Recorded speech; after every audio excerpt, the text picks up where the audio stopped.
Hey guys, can you hear me? Can you hear me?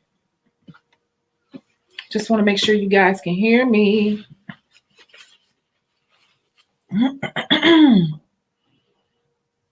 God, please let them be able to hear me.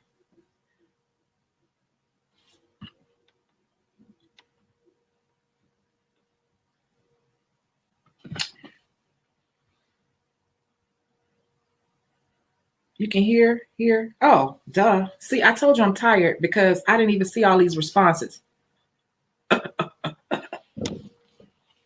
You guys, for real, I'm so sorry. I am so sorry about yesterday. I had to go to a client's house and I had a long day yesterday and I had to go to a client's house. And then when I left there, I went to the bank. I mean, not the bank, the gym. And I felt like when I was working out, I'm like, I'm forgetting something. And then when I came home and I, logged on to do my nightly work, I saw it. I'm like, I was supposed to be on. I'm so sorry.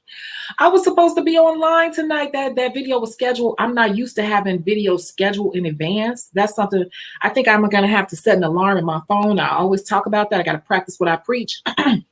It completely slipped my mind that video, the case study, was scheduled to be discussed yesterday. And I completely forgot. I completely forgot. And I wasn't even home. I was in the gym like, ooh. I'm sorry. But what's interesting is I was able to go back and see what you guys were talking about. And you guys were talking about nothing. Somebody said something like, oh, well, I'm assuming that this is some type of social experiment. So we're supposed to discuss it without her. And so, and I'm like, okay, let's see where this goes. And I started scrolling through the comments. Ain't nobody discussed the case at all. Ain't nobody said nothing. I'm like, so everybody who came on, thank you so much. I really do apologize. And this is all new for me. It is all new for me doing it this way, especially with this particular system. And I have to get into the mindset. I'm pulling it all together, you guys. So be patient with me. I got to get into the mindset of setting an alarm on my phone when I have videos set up in advance. So look at Nails by Deborah Lynn. Look at her. Yeah, go get your tea, girl. Y'all, how many of y'all got tea?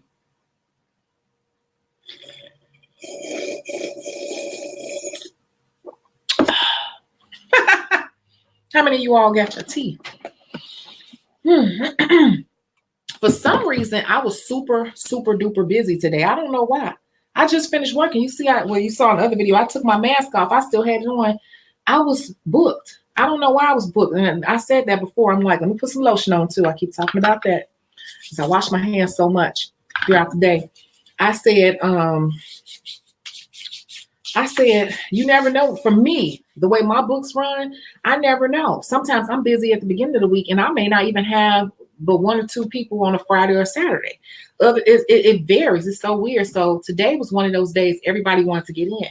And people may say, oh, well, that's because it's the holiday, but that's not true because none of my clients work a job that would be affected by the holiday. So none of them. No one that came today was affected. I talk to my clients, so I know exactly what they do. Like one runs a homeschooling facility, one is a full-time Uber driver.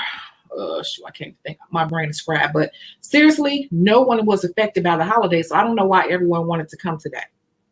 It was so booked that one person wanted to soak out her set, and I was too booked to even soak it out. I said, if you want to come on Monday, I can't soak you out. So we didn't soak out. Okay, so we're going to do the nail cam. I still have not done my nails because I've been too busy. My clients are still same no chip. My clients are still cursing me out because I haven't made any scrub or butter. Literally, they be on me. Like they be getting like a straight up attitude with me sometimes because I don't have scrub or butter. I've been too busy to do it. When you get your business to a certain level, the money will come. It will be too much coming your way and you can't even keep up with it. That's what you want. That seriously, that's what you want. And I was just trying to give everybody time to come in, but for you all who did come in last night, what's up with y'all being on live for a whole darn hour? And it looked like y'all was talking like this on last year. Oh, I got a confession to make. Oh, what's the confession? Was that you? I'm like, hey, what are they talking about? Nothing. So what if that was a social experiment? Y'all, what was I to learn about that about y'all? Nothing. Nothing at all. Nothing at all. I was really confused by the jibber jabber I saw on the video as you all were waiting on me. I'm like, what are they talking about? What I ain't gonna lie to y'all, I was confused. What the hell? Can anybody tell me what you all were talking about yesterday? I didn't, and maybe if y'all did, I didn't see it. The comments I saw, I was like, they're not saying anything at all. So you know what? I'm not gonna thank you all for tuning in. I hope you all have listened to the case, but there may be some new people who have not. And it's been a few days. And so I just wanted to give people, Chrissy said they did talk about it. I'm gonna go back and look at that because I didn't see anything. Sharina said that too, but you know, I can't trust none. Sharina said she's the heckler of the group. Sharina, we want to update on what's happening with you. And Joshua's in Florida, so I don't know what he know. How Coco for me is a cold night in Florida. What's a cold night in Florida? 68. Stop it. So what I want to do today, and if anyone has a better suggestion, let me know. This is our first time doing case studies, but I'm thinking that I'm going to do a different case scenario every week. Every week. I'm going to create case studies every week because these are real things that really happen in the industry. And these are things that a lot of people don't know how to handle and they don't know what to do. And it's more than just what, you guys. It definitely is. And I think the more you're on this channel, you're going to see that I'm right? And so what we're going to go ahead and do is listen to this. We're going to listen to this anonymous caller again. And I want some people to come online. This is not for me to talk. I'm not going to say anything really. I want to see what you guys think. It does not really help me. I already know how I would handle that situation. If that was a consultation, I know exactly what I would tell that person to do. You know, I'm trying to see how you guys think because this is a real scenario that can really happen. It has happened throughout my career. And the point of me doing these case studies is just to give you all these are the type of things little by little that stop a person from wanting to do nails in real life. Besides designs, these are the things that happen that chip away at a person. So I'm throwing some real life scenarios based on things that I've been through in my 30-year career. And I want to see if you're wrapping your mind around this correctly. For those of you all who say you want to do this full time, do you know what you're getting into? We want to talk about the real stuff. So with that being said, if you all want to just sit here and look at me do like this, we could do that too, but that's not the point of these case studies. I want some of these new people. I want anyone. I can bring up to 6 people online at a time to talk. And I just want to kind of be the person that's here to moderate and ask the right questions. Okay. It's not for me. It's to get the dialogue going between you guys and to get your minds jump started on how to handle people, because doing nails or doing anything in the beauty industry is not necessarily about the craft. It's about people and understanding people. If you understand people, you can make money. If you understand people, you always have money coming your way. So it's way bigger than the actual technical part of it. So if you want to be on live, I want at least 2 to 3 people. I'm not going to be talking. I already know what to do and how to handle stuff like that. So I want to see if you guys have thought about this, okay? And every week I'm going to keep doing this. Do you all like the idea of what I'm doing here? Like, is it a good idea? I want to bring something new to YouTube.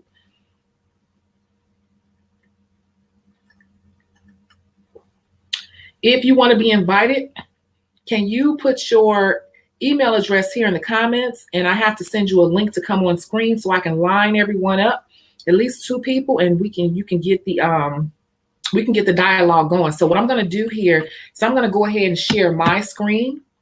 See, y'all don't know how hard I work. That's why my clients are cussing me out now, because between the agencies and my clients and the products and the online store and then the YouTube, I'm always freaking busy. This is why I'm single right now too, because I'm just working my little butt off. But it's okay. I'm loving it all. I'm loving it. And I'm back in that gym real hard. You see the muscles coming? Anyway, so put your email address down there and let me go ahead and share my screen with you, okay?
Okay, so there you have it. So I have one person that wants to come on live. Let me go ahead and invite Ms. Lindsay. And I have Robin. So, excuse me, Lindsay and Robin. And I want you all, I hope you all listened to this before, and I want you all to think about this, because this is a real life situation, because people are people. So hold on, let me invite these people. Wait. Okay, let me invite one person. Give me one moment, guys.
Okay. So I think I've invited two people, but you know what, Robin? I don't think I've sent your name correctly because you have two B's. So let me do it one more time. And we have one person sitting in the back room. I see you. Give me 1 second. Hey, Tia.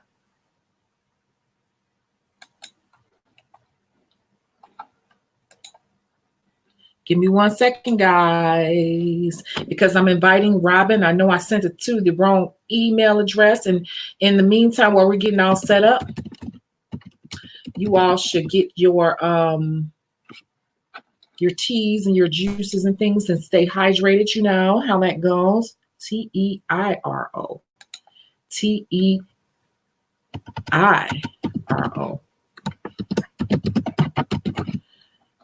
You know, because once this gets going, it gets to going, honey. Yas. Okay. So again, I'm not talking.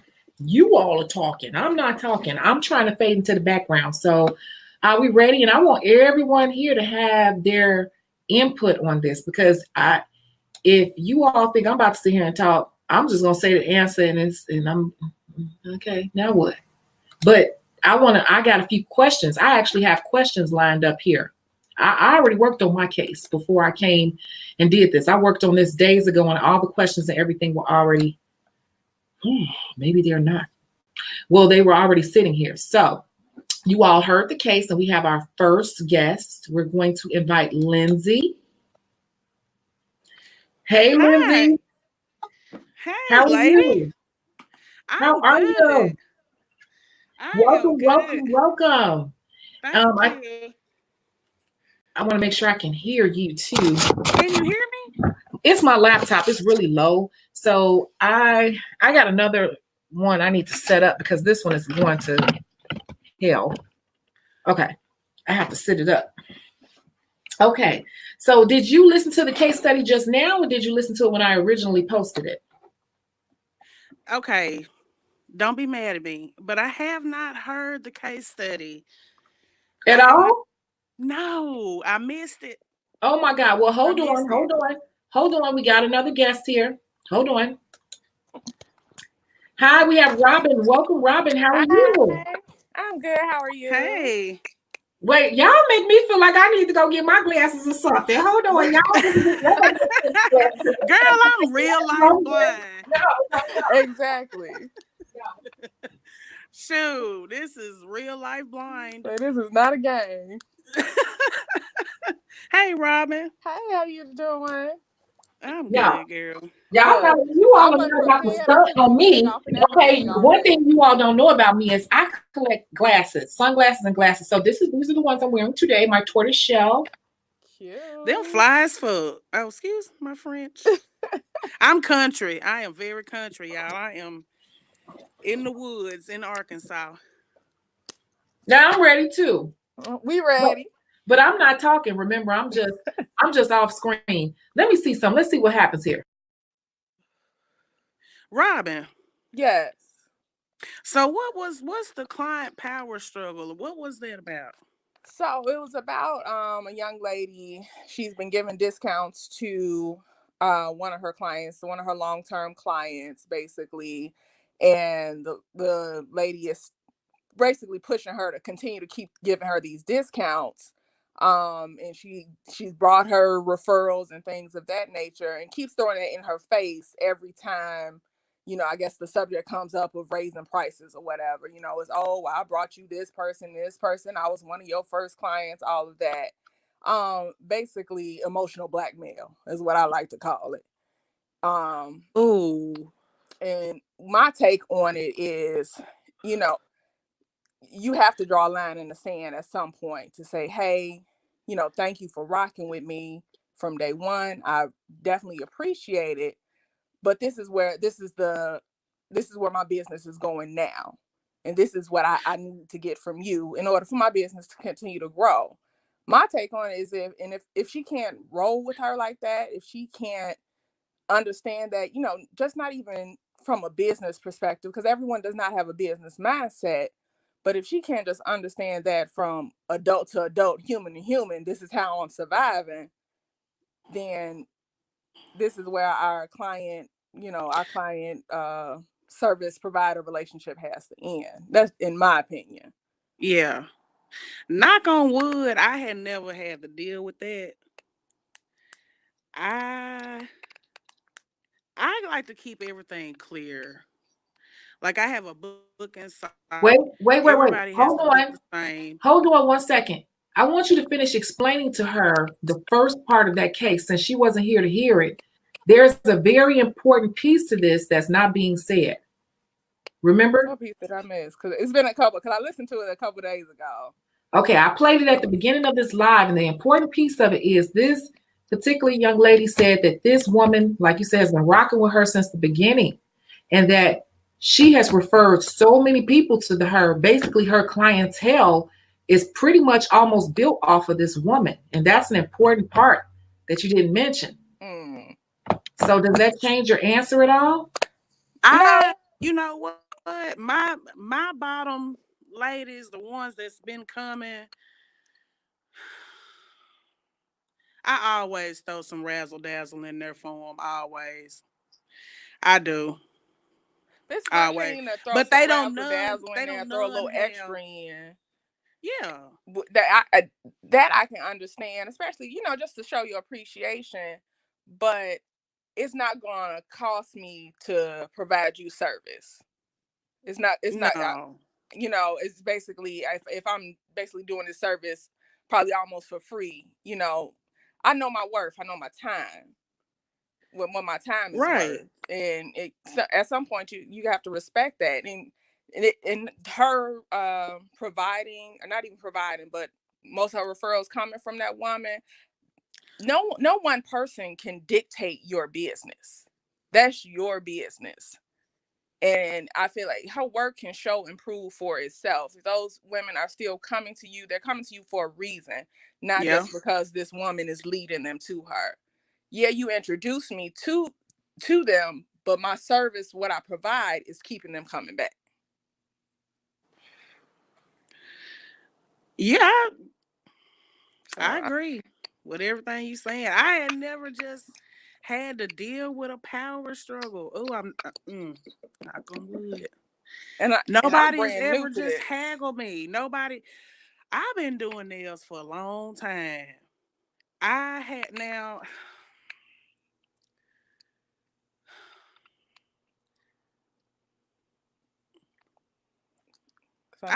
had anybody just do me like that. That's a hard one. Chicago. And I haven't experienced That's a hard one because I just started my classes last week, so I'm fresh into this. I'm green into this, and I'm glad I came across this channel just to learn and get these type of experience, get these types of perspectives, because I'm gonna probably come across it one day in my career. They say you live long enough, you're likely to come across anything. So just knowing how to be prepared for it. Right. But I feel like, if you have a system in place, then that's going to eliminate a lot of the women that are like that. But this is a number one chick, though. Do you all need to hear what case? You have to do say, you all Chicago? need to hear the case again, or you want me to just kind of paraphrase it, because it might make it a little long? Here's the problem. I got to play it again because I want you to identify the problem, because you all are the first question here is what is the problem in this case. So I'm going to have to share my screen again, okay? So you all can hear this person talk. Hold on. Can you hear me?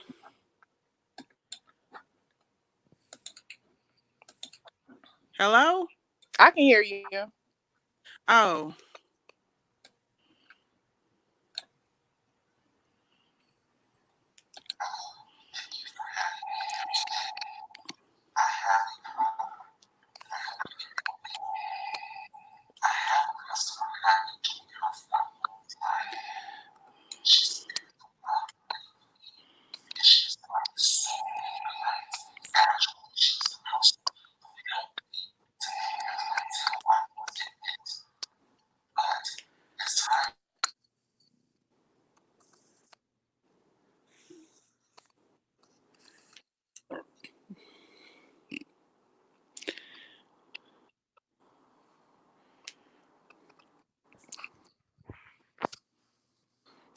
Hello,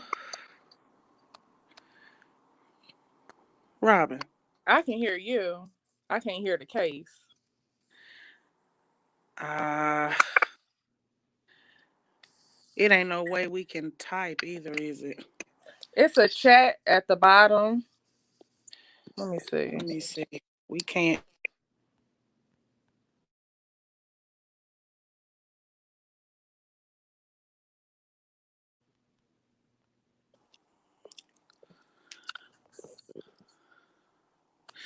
Oh, I was muted. Okay. Still can't hear. Let me see.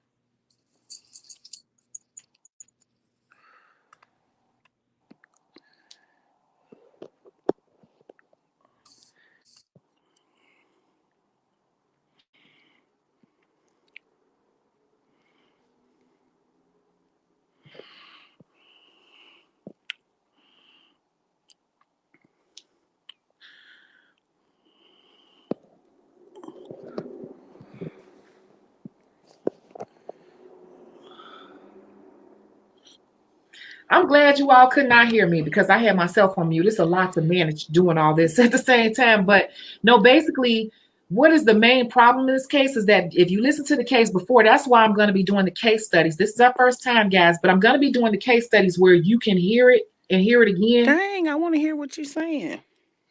the weeks before.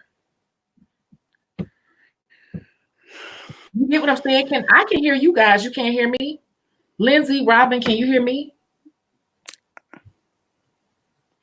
I can't hear.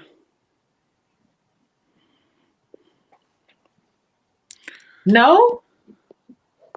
I can hear you guys. And you all are not muted. Okay. Can you click the link again to come back in, please? Okay, can you all hear me? I hope you all can hear me now. I want them to click the link to come back in. But this is why with the case studies, I'm going to be, and it might just be doing too much with sharing my screen and bringing people on. This is a newer software, and they just made a major announcement on this software today, something really big. I'm so excited to share. There you go. Can you hear me? Yes, I can. Can you hear me? Can you all hear me? Yes. I can hear you. Can you hear me? I don't think she can hear us. Yes, I can. You can hear each other, I think now. It's just I think you all got knocked out when I shared my screen. So I was just saying that this software is it's newer software, and they just did a major announcement today, which I'm excited because you're gonna see some big things on my end because of the announcement today. But no, I was just saying I wanted you all to listen to the case, and that's what I'm gonna be doing. I'm gonna be giving out the case and giving you all time to listen to it on your own. So when we come to discuss it in a few days, then you can kind of have thought about it and everything. Because my question here is, what is the major problem? And the major problem here, I think you all are missing the part where she says that this woman pretty much started out with her. And most of the clientele she has right now, a great deal of her current clientele came from this woman. And then you said, well, I don't do this, but here's the thing. You say you give your people and you hook up people. I hook up my people too. But what happens when that person, like she said, but lately it's getting to the point where it's becoming more and more. And I can't hardly deal with it. It's to the point where I want to end the relationship because the woman is pressing her for more and more and constantly reminding her of how much she's doing for her. So that to me is the major problem in the case. Yeah. So that's why. Yeah. Oh, go ahead. I would have to stop it. If we sit down and have a heart to heart, like, girl, look, you're gonna have to pay like everybody else at this point. You're not gonna keep sitting here making me feel bad or trying to make me feel bad, about helping me build my clientele or whatever. But I'm not finna keep doing this. I would tell her. However it came out, it come out. If she goes elsewhere, she goes elsewhere. I can't deal with that kind of negativity. Okay, well, I'm just here in the background, so I'm gonna step on back because I've invited one more person to come into this discussion because I just want to see how you all are thinking about these things because these are real scenarios that happen and have happened to me or people around me. So I'm just trying to see how you would handle it because I want to know let's how not you forget, handled it. How you handle it. I'm not saying anything. I'm gone. I'm gone. I'm gone. I no, I can't see letting that one person have that much control over my No. business. I just Uh-uh. can't. It's no. Like I say, I understand we were rocking since the beginning. You were one of Yeah. my first, and you know I appreciate you Yeah. for it, but I I'd can't. be like, girl, we go back to the kitchen table, or whatever. But you see that I take my business, my career serious. Right, this ain't This not a is not. game. We're not in the kitchen anymore. So you do what you have to do, and I'm gonna do what I have to do. If you want me to slay your nails, I'm gonna do that, but you're gonna have to pay. I would continue to discount her. She helped build my clientele. I'm actually going through it now, and I do it out of gratitude. She tips well. I And don't. I but don't when see is nothing that wrong with it. discount? I don't see nothing wrong with the discount, but at the same time, you can't treat me like you made me. My Right? my Hey. talent made me. Yeah. My talent made me. The Yeah. service I provide made me. That's why you continue to come to me. Okay, And but Robin. if your discount is costing me more money than it's worth, if it's costing me my peace, which you can't put a price on that, a discussion is gonna have to be had. Yeah. That's pretty much. If she can't respect Yeah. business, she and her referrals can be replaced. Exactly. I was Cause say, your business gonna grow. Like I've learned that. I'm learning that. It's your work speak for itself. Mine does. Like it's gonna grow. People come and go. that's it. Like anything, it gonna have it goes in ebbs and flows, and you have to respect someone as a business Yeah. person. Yeah. Yeah, Tia. I feel like that. And But the I discount really wouldn't don't even hurt, like to discount too much, to tell you the truth. but don't make me feel like I owe you this discount. Let me give you the discount, to show out of the kindness of my heart, out of my to show my appreciation. Not like Yeah. don't pressure me into this discount. Yeah. And if you getting married and you bring the whole wedding party, I'm probably do your nails for free. Or, Exactly. if it's a big birthday, big 30, big 21, big 50, whatever, I might do them for free. But let me make that decision versus Right. you pressure me every time you sit at my table. Now I got to worry about how much is she gonna want off today, or I'm spending 2 hours between your feet and your nails, but Yeah. you're only getting $20. It might be a bad week for me. I might need some gas in my vehicle or something. You just never know.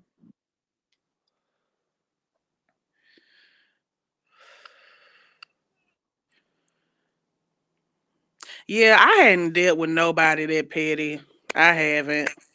Because if you down with me, you my client, you want to see me prosper. I That's felt right. you want to see me prosper. You want to see me progress. You know, we have no problems going paying Asians what they asking for. They asking for $75-$80 for that full set. We pay that with no problem. Yeah.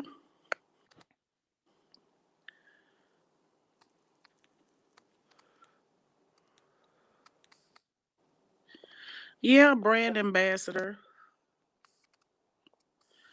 But then does that entail another form of compensation on top of that? That can start getting messy. But then, you know, that can be cool sometimes. Like if you want to, you know, create an ad and have a photo shoot, you know, and you need, you know, a nail model, you know, or something like that, then yeah, I might well, you know, do her nails for that. Like I have a competition coming up. And I'm gonna let one of the ladies that's been coming to me for years. She's gonna be my nail model in the competition. I'm not charging her nothing. And that's fair because she's providing you with something, you know, she's getting something in return. So I think that's a fair trade. Yeah. What Precious said, she agreed even if she referred friends and family who became clients, I would still repost my policies and get ready to market myself more in case she leaves with others. Yeah, I mean, that's just the truth of the matter. It's a possibility. It is a possibility. So you don't put all your eggs in one basket. So that one person can't be your only means to getting new clients. Right. So I don't know. Those are all my thoughts on it. That's yeah. Okay. So it's funny because it seems It's about time. It's kind of split. Can't hear her. Don't it seem like it's kind of split because we got some people saying like maybe if you share with her this guy take care of my people. Out and come back in. Huh? Can you hear her, Robin? I can hear. I think she's having trouble hearing. Well, just go out and click back in. I had to do that and it worked. Let me go out and come back in. Okay. So I'm seeing that it's a split down the middle. Some people are saying, you know what, like Joshua said, you know, Southerners are blunt, so I have to be, you know, tell the real truth. And some people are saying, you know, one thing and some people are saying another. So that's interesting to hear. My next question is this, you guys. This is my next question.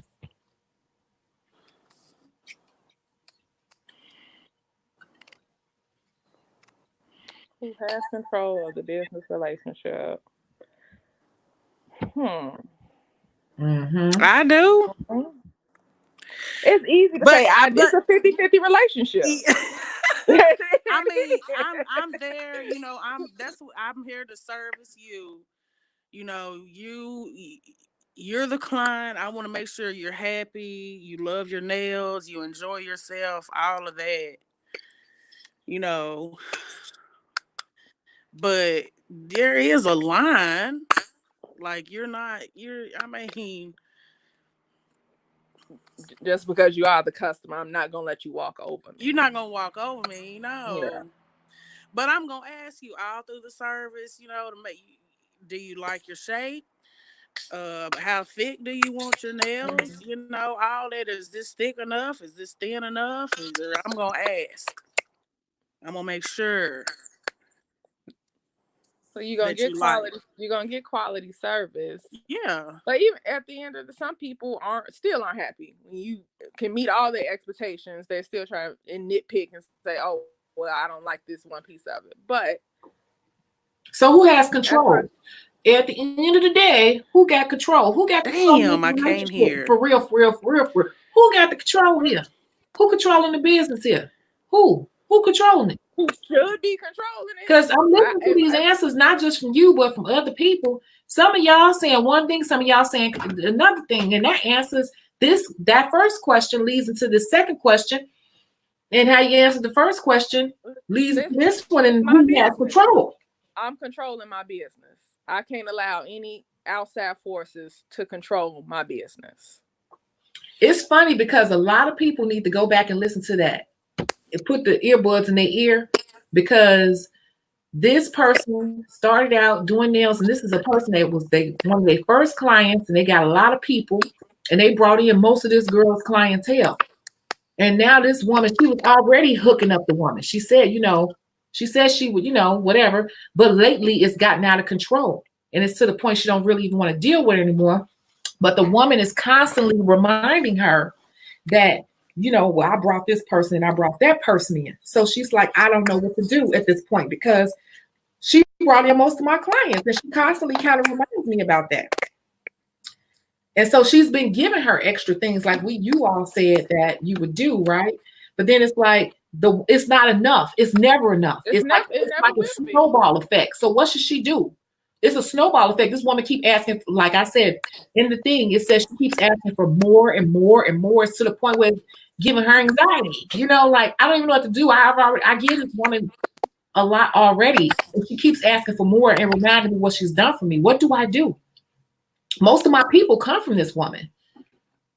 And right now, that woman is controlling that business relationship. She's controlling every aspect of it because she has this woman at her wit's end. Her ass got to go. If it's like that, she got to go. She's she don't necessarily have to go, but it has to be. This is the discount I can provide for you. This is what I can offer you. I appreciate your business. This is as much as I can provide for you as far as a discount, any extras, anything above that, I am gonna have to charge you for. Because right now that woman is controlling her business. I'm supposed to be in my happy place. For one thing. Well, you happy because all my sisters come to you, all my 6 sisters, all of them come to you. My best friends come and they started bringing their nieces. Did I tell you one of my Shay, she got 3 girls going on prom because she got 2 adopted girls and then her daughter, all 3 of them going on prom. So they coming to you, girl. I already got it down for you. I already put you in that. But then when does it stop? Because now you got. So how much you say this is gonna be again?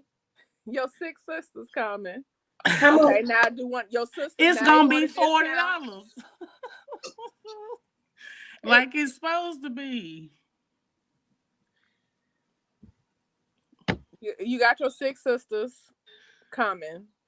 Okay. Now your sisters, if they've been coming since you've been coming, are they gonna you telling them the discount you getting? Now they gonna start looking for a discount and pressing me for a discount. Right. Oh girl, I've been with you since my sister been coming. We've been here day one. Then that's gonna trickle down. And it's gonna be never ending. So it has to stop. Say, hey, thank you for you, my girl. You've been rocking with me. We good. I can offer you this. I normally charge $45 for this service. I'm gonna do you for $35. I'm probably not even gonna do that. I might even do you for $30. No, you're gonna pay $45 like everybody else. Cause I got bills, nigga. You gonna pay like everybody else. I had to tell my best friend that. I had to tell my best friend. I did.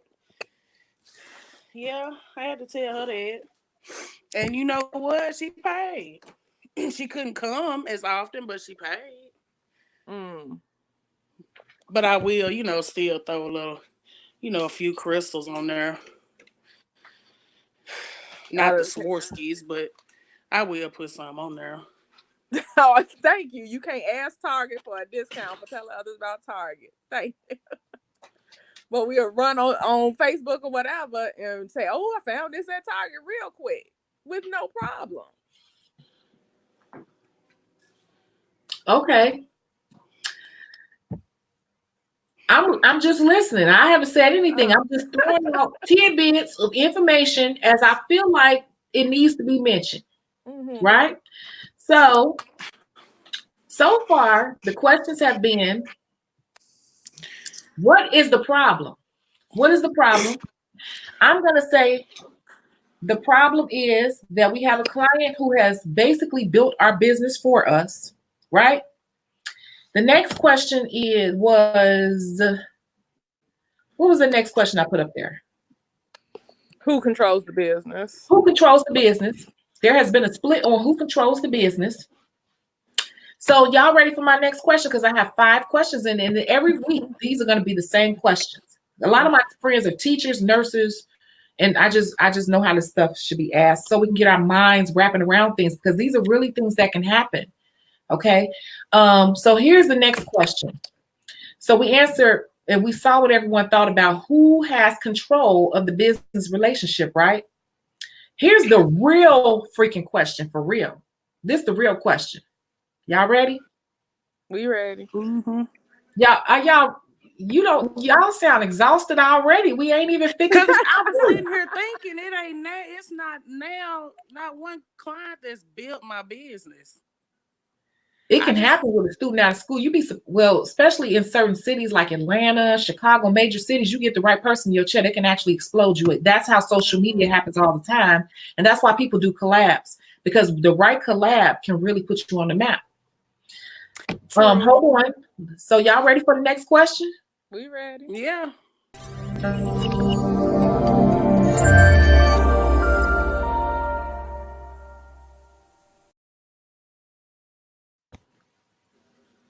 That's the next question. Do you think the client stay? If she leaves. That's the real question right there. This got me tired, because if they all want to go, they can go. Damn, I don't have to kiss ass now. I think so, because as many nail techs that are out there, when you find one that's good, you're gonna stick with them. Cause I mean, I've had the same thing happen between, hair braiders. It was the hair braider I didn't particularly get along with, but my girlfriend has no issue with her. She still goes to her. I'm not in her ear. Oh, girl, don't go to her. She ain't this, she ain't that. No, because the girl is good. She's good at what she does. It just that relationship didn't work out between us. Yeah. So I think there's a possibility she's gonna lose some of her clients just because out of their loyalty or friendship, whatever it is, to that person. But I think at the end of the day, she's gonna be better off, and she's gonna end up keeping a majority of them if her work is that good. And if they're paying for it now, if you my girl, you know what I like, you know how to do what I like, you know the shapes that I like. I know I'm coming in, I'm getting in and out with you. Just because you and her had a falling out, why would I lose that?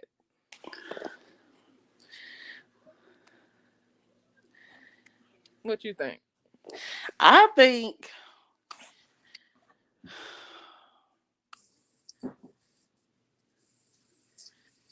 damn, that's kind of tough to say, because I hadn't just necessarily dealt with it. But I think it's inevitable. Yeah, a couple may leave. But I think it's business. It's just part of business. It's just, if they go, they go. And that's it. Then you get out there, you can start watch grinding, me blow up. And you start trying to build up your clientele. And I think that maybe that's where she made her first mistake, depending on this one person to bring her all these people, instead of getting out there, putting herself out there, making herself known, and just kind of sitting back and letting it come to her versus getting out there and getting it for herself. You own it, Robin. You got it, girl. Shoot. Look, I'm scared. I'm not even gonna say I'm scared. This is a new area for me, venturing out into this.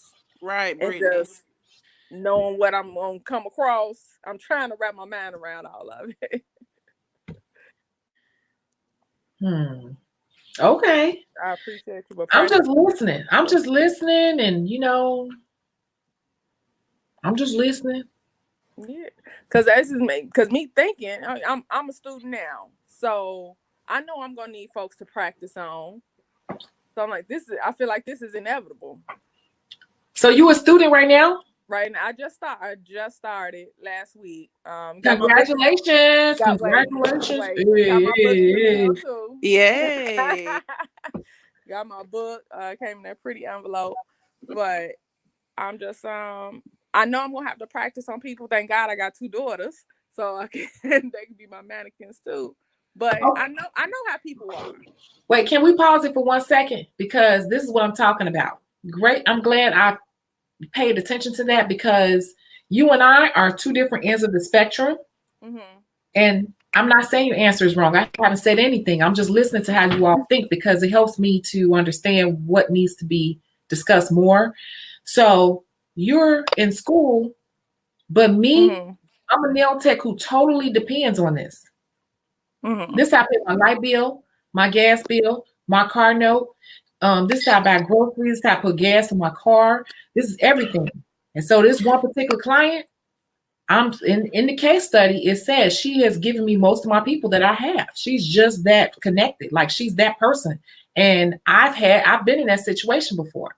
So you're not depending on being a nail tech as a full-time career at this moment, it sounds like. I Right. doubt it because you're in school. This is Right. what I do. Like every I day, do too. all day. Like this I happens do every too. bill. I run to the bank to put $50 in there. If I get $50 cash that day, I got to go put in the bank because I'm trying to document everything I make that day. So for a person like us, it sounds good to say that, Mhm. but you're speaking from you're speaking through a piece of thick glass. But I'm in the glass. I'm in this right now, and this is a real scenario that's affecting my life right now. And this woman actually has brought me about 60% of the people that I have. It has been for about 8 months now, almost a year. So yeah, my business is picked up, but I'm not gonna lie, it's because of this woman. What should I do? What should I That's do? hard. That's hard. I still say it's your business, and no one can dictate how you run your business. So again, I can appreciate what the woman has done for me, and if she's done it out the true genuine kindness of her heart, you know, she wouldn't be putting me in this predicament, but she is. So I just feel like you have to set it in stone. Like, this is what I You can do for you, and go from there. I'm a firm believer, people and jobs, they're a source. They're not my resource. They're a resource, I'm sorry, but they're not my source. My source comes from God. So I'm not gonna put all my eggs or all my dependency on these people, because for whatever reason she can wake up on Tuesday and say I ain't rocking with her no more. And then what? So I still gotta get out here, get on this grind, and make a way for myself, make a name for myself, put my my pictures out there so people know who I am.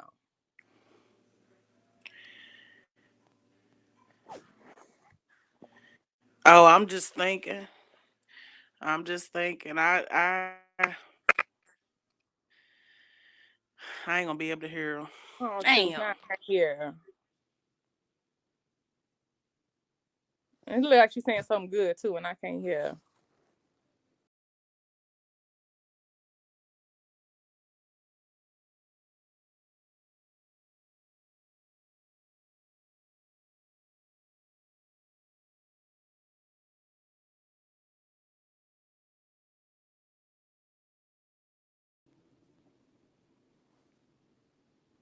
Dang it, I can't hear.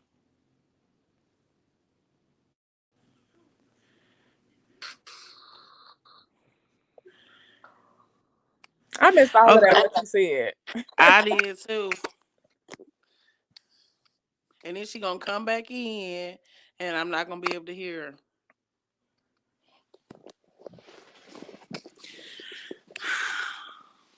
I don't know, because I feel like if the guy I go to now who does my nails, I started seeing him 2 years ago, and he's moved from. So I'm in Illinois, so he's moved from Homewood to Palos to Evergreen Park, and everywhere he has gone, I have gone with him because he knows what I like.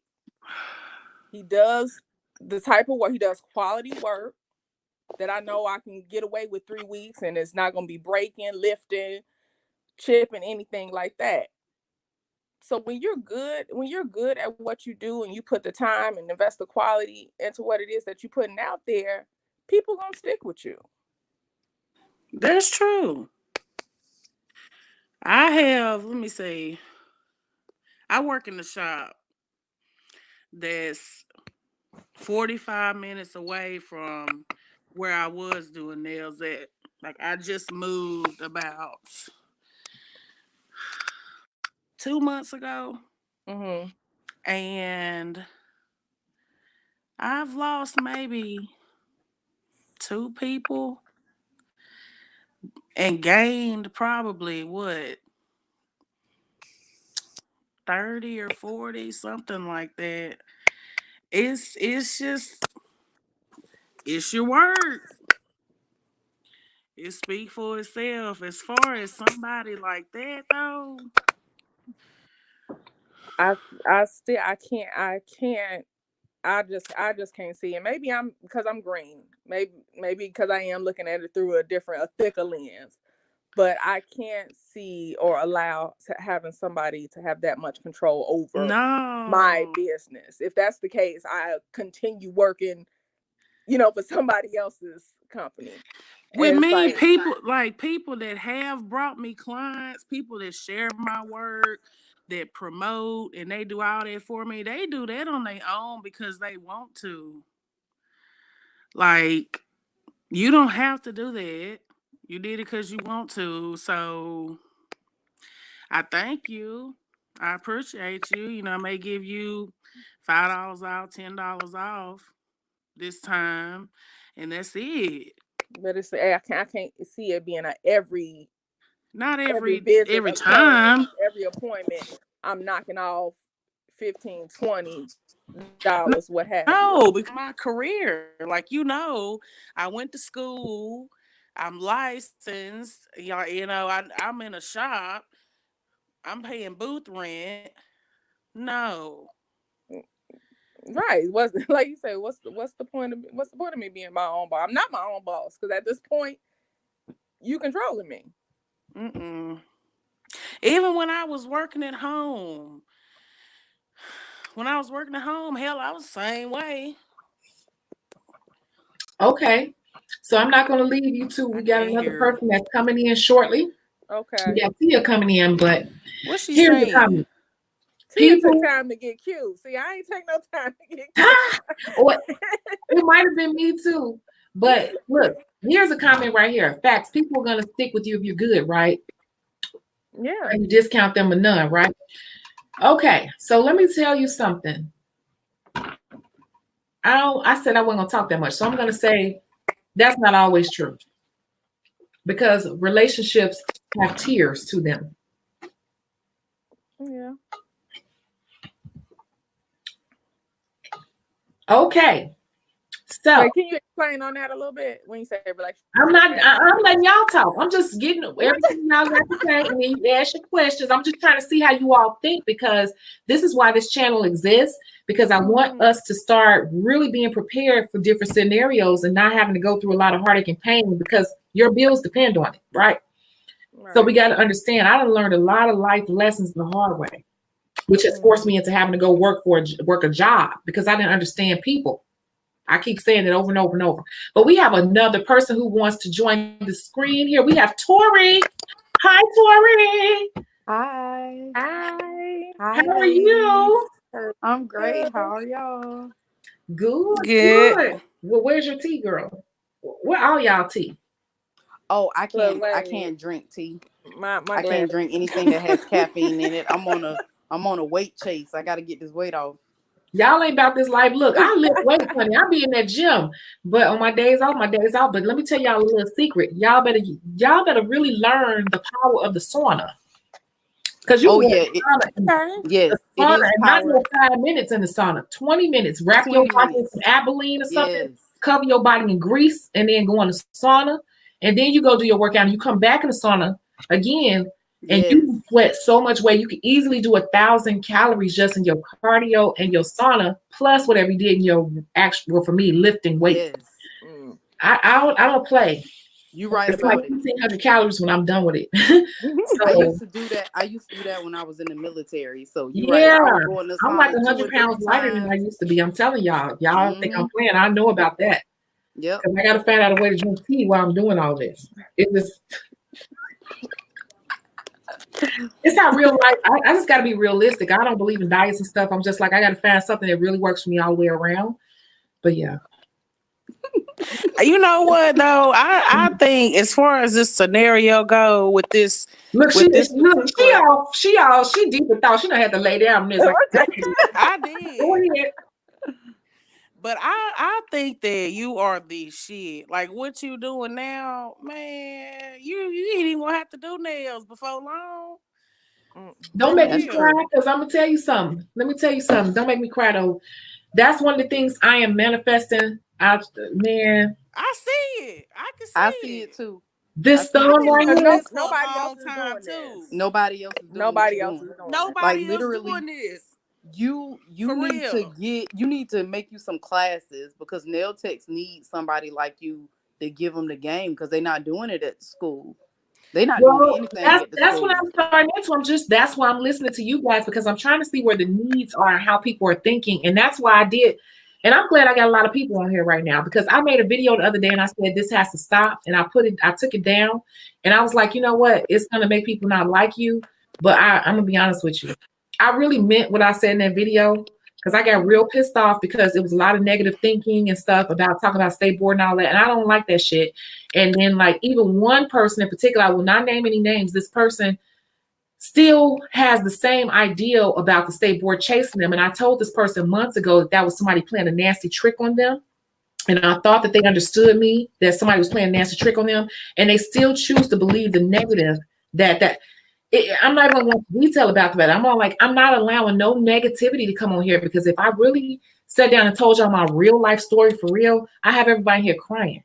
So I'm like, I was listening to that video on my way home. I don't like that. I And that have been person doing who said nails that all like day. state board almost got me, but they didn't. I already told you that was a nasty trick. Somebody was planning. State board on to operate like they never got nothing in the mail. It was nothing in your record. If state board on to operate like that, and if it were, there would be some type of official record. If you came to find on record, that was somebody playing a joke on you.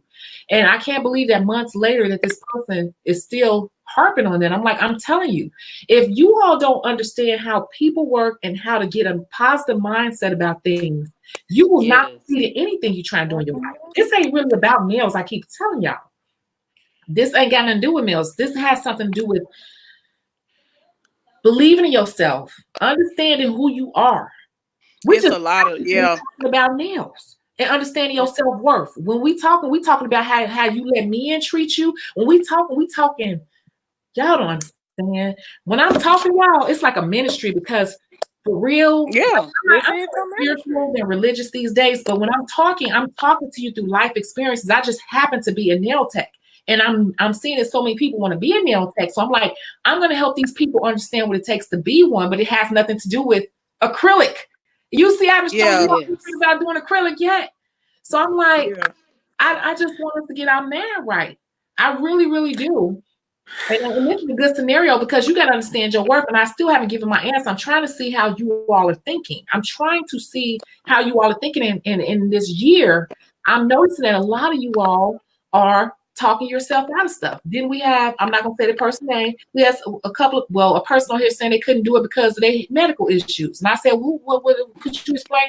No, it's my medical issues. Who told you that? They froze. We are talking ourselves out of stuff. I just did a consultation with somebody out of New York, upstate New York, I believe. And she said she couldn't do it. She didn't know what to do. And she was all the way on step 35. And I'm like, the answer I gave her was so simple. She really didn't have to pay me for a consultation. But the thing of it is, the way her man has scrambled around and took in so much bullshit from so many people, she didn't even know this simple little answer. She really didn't have to pay me for a consultation. But she didn't have, y'all, we're going to get back on this case, but she didn't have, y'all got to be careful in how you let the outside world, friends, family, everybody else who telling you what you should be doing in your life and all that, that will mess your man up. Because that girl paid for a consultation with me for me to tell her, you know what my answer was? You need to enroll in school.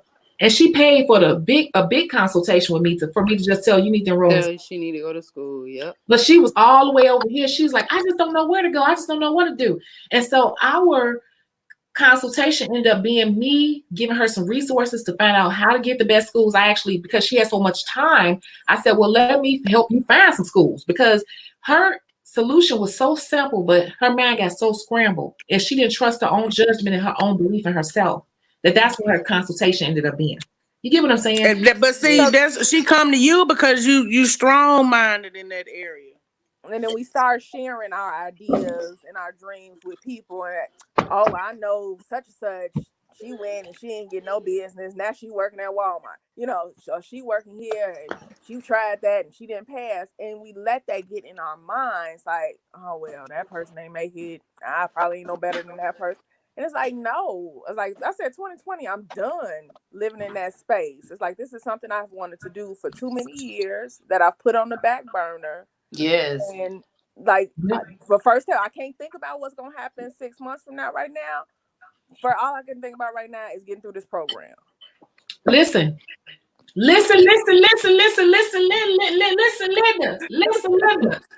y'all. Let me tell y'all what I've been watching this week, and we're gonna get back on this case real, because y'all know I'm a emotional Pisces too. I'm really emotional. I've been watching The Secret. Remember The Secret that came out? Yes.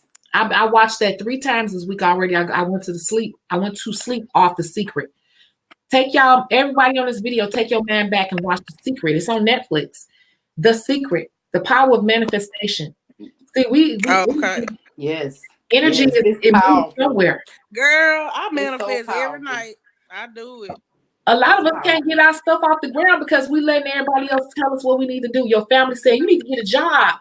You know, your baby daddy or your husband, your man saying, you know, I don't know you how much you gonna help me on these bills you've been paying as you. So, you know, you got all these different people. You got to manifest what you want and just let the universe bring it to you. But y'all go back and watch the Secret. But I ain't gonna get too far off because this video is y'all gonna be on the 6 hours. I want to say this. I want to say this real quick. When you was talking about manifestation, when it comes down to manifestation, like how you were saying the girl wasn't clear, like I had to ask for clarity. Like literally, I said, God, I need clarity because here I am. I'll be 41 next week, and I'm about to go back to cosmetology school for the 3rd time. Oh, girl, do it. 3 times. And I'm gonna tell you, I wouldn't have had the confidence to do this, but what did it for me, what brought the confidence and the fearlessness in me is because I just became a breast cancer survivor in June of 2019. Awesome. I told God, I said, God, you gonna have to do something about this. At the time, my daughter was 2. I said, my soul won't rest if I leave this child, and her soul won't rest without me. God, you're going to have to get me out of this. And he did. And then he got me out. I was cancer free, but I was still confused because guess what? I always go back to a customer service job. I've been doing that for over 20 years. I always go back because guess what? At the point in the experience that I have, I can make up to about 40,000, maybe, whatever. I was just about to get to a job, and all of a sudden, God just put it in my spirit. He was like, why are you playing, talking about going to get this job? You've been doing manicures and pedicures since you're 13 years old. What are you doing, man? Take your behind back to school. That's what you want to do. That's what you love to do. Time waits for nobody. You could be out of here tomorrow. At least you could be doing something you love. I was like, yep, that's it. And so guess what? So you say you've been to beauty school how many times? 3. And you said you were what survivor? Cancer survivor. Breast cancer survivor. You know why he did that, right? Look, that is you know why he did that, right? Look, yes, he had to shake me up because look, this hair, this is after chemo because I had long locks. I was my own hair goals. He stripped me down of everything. And he built me back up. And I was like, wait a minute, who life are you living? Because at 18, I wanted to go to nail tech school, but my mom was like, oh no, them Asians got that on lock. You don't need to do that. And that crushed me. And guess what? About 2 months later, I went into the military because it crushed me. I was like, I gotta get out of here. I gotta figure something out. Listen, I want you to listen though. I want everybody to listen. Y'all gonna get me emotional up in here. You went to beauty school how many times? 3. The first time. Hardest thing on earth that we can do: survive breast cancer, any type of cancer, survive it.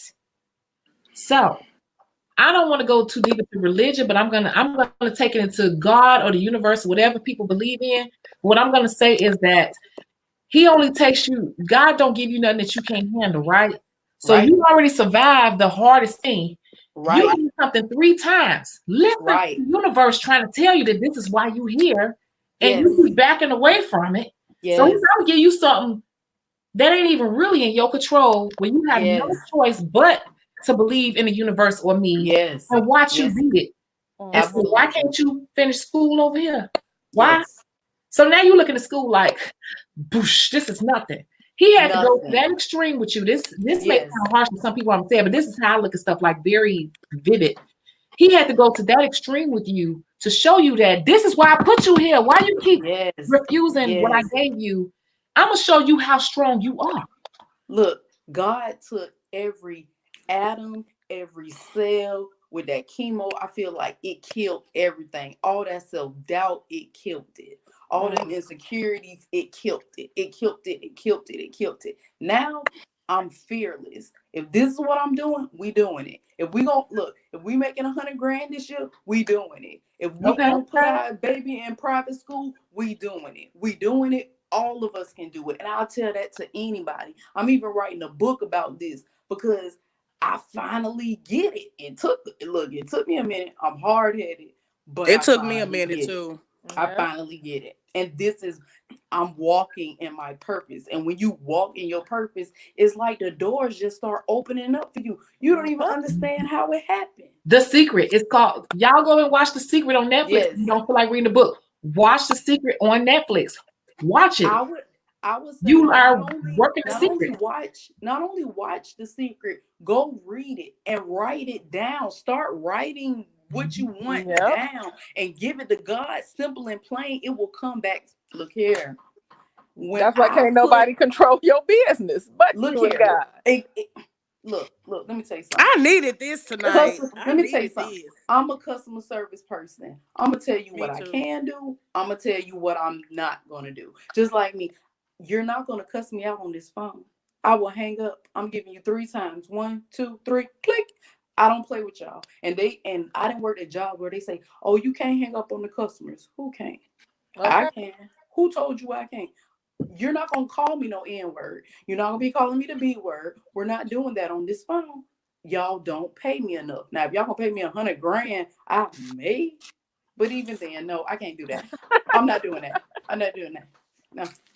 So we have to, as women, it's hard for us to be aggressive in business. But if this is our business, we have to be aggressive. We gotta take care of these children.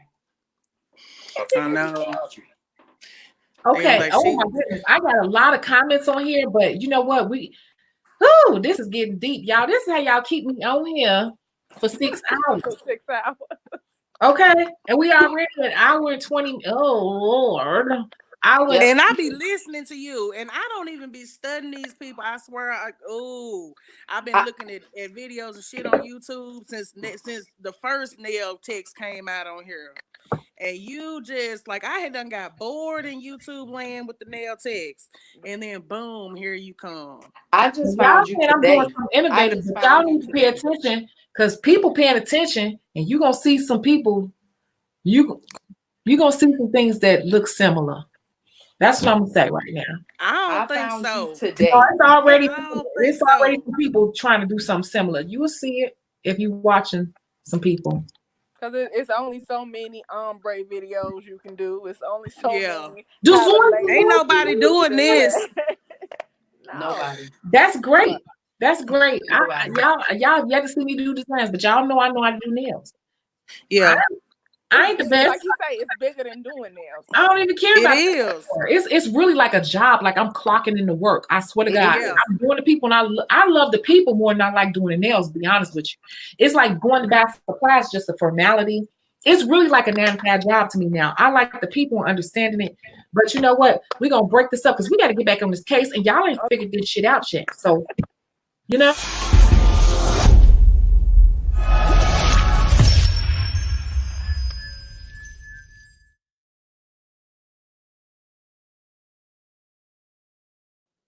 Is Rylan sleep with you? Okay. I'm sorry, I'm talking about. What needs to be figured out? I think here's us three women, nail techs. We all operate our business probably a little different. There is nothing to Ain't be. now one of us finna let nobody control our business. Look here, matter of fact, I'm gonna cut you at the knees. How I'm gonna do this is, if you refer people, you get a referral for your next visit. That's it. You're not gonna keep getting Just every visit. discount. No ma'am, Pam. No ma'am, Pam. You can't do that here. Not unless you have a referral program. Yeah, that's right. That's something different. Yeah. But even with those, I'm gonna nip that in the bud. Refer 5, and then get the discount, something like that. We need to have a conversation, because we have to think about it like this. As the years go on, we get better at the skill. So guess what? If we get better at the skill, that costs money. It costs money to take these classes. It costs money for these products. You're going to want to go to Premier Orlando, Los Angeles, wherever. You're going to want to go to these places to keep your education current. Look here, boo. I'm sorry. Look, I appreciate you. I appreciate all you did, but I cannot do this anymore. This is what I can do, and it's not going to be nothing major. And guess what? If that's not what you like, go look. It's plenty of nail techs. It's plenty of them. You can go find you one. I will refer you to somebody. Who maybe can better suit your needs. And if she tried to say, well, I'm gonna take my people, okay, go ahead. Because guess what? I got the skill, boo. She need to get away from me. If it's like that, if you trying to play me like that, it's nothing for us to talk about. You got to go for real. You don't care about me just as a at person. all. Nope. As a person. So if this is a business relationship, let's keep it as a business relationship. But see, therein lies the problem, because a lot of these relationships between nail techs and their clients, they get blurred, because guess what? You might start going to hang out. You might be invited to somebody's birthday, a wedding, or something like that. That shit happen all the time. Now the lines are blurred, but see, it's up to us. They still because we got to keep them lines. They gonna respect your business. If they don't, you gonna know it, and I'll handle it. If it happens, just like any other business, I have the right to refuse anybody. That is my right, and I'm going to exercise this right to refuse you. Take care of yourself. So she gonna get mad if all of a sudden her appointments start getting canceled. I hope you find somebody that can do it like me. No, we can't hear you. Can't hear you. We can hear each other, but we can't hear you. Sorry. You can hear me now, right? Yeah. So what's your final answer in one sentence? What needs to be done? And action. But that's not gonna work. But somebody go. Robin. Final answer is what needs to be done? What needs to be done is we're gonna have a conversation. If the outcome of that conversation, if you can accept my new parameters that I've set in place, then yes, we are going to have to part ways, because it's not going to be beneficial to me, and it's not going to be beneficial to you, because now that I know you coming in, I'm not going to give you my best work. And if I can't put out the best representation of myself, that's going to hurt me in the long run. So no, fuck my whole day up. So it's going to come to a point where maybe this is one client service provider relationship that has to come to an end.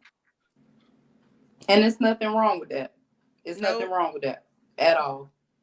Business is business. We in this for business. Yes, we love the art. Yes, we love what we do, but we're doing this to get paid. I love heat too and water. Me too. Look, I love me and mine before everybody. Me and my baby. Look, we tag teaming. I love her before everybody. Sorry, you got the lighter. Yeah.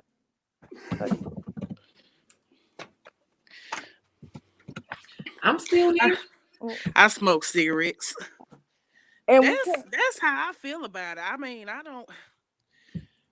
We want to know what you think. How would you how would handle you it? handle it? How would you handle it? Because I know how I would. That's it.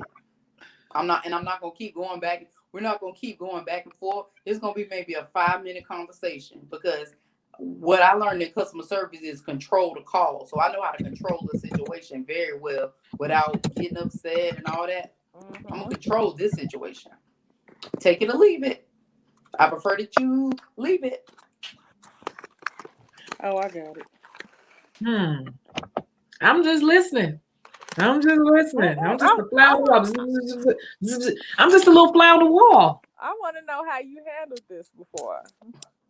Me too. Marla, I sent you the invite. Marla J. McCall. I hope I sent it right. I think I sent it right. I hope I sent it right. Okay. I got one more question. See, this is already lined up because, like I told you all, a lot of my friends are professors and instructors and teachers. I got a friend that's like a whole dean of students. I still can't hear her. Oh. I can hear. Okay, no, wait a I'm minute. not muted. I'll I'm go not out and muted. I'll come back in.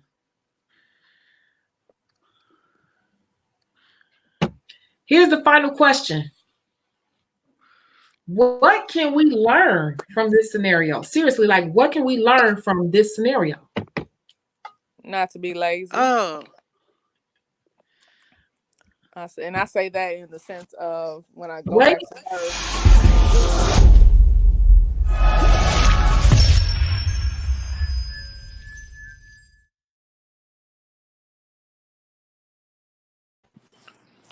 Hold on. We got another new person here. We got Mark. Hi. Hi.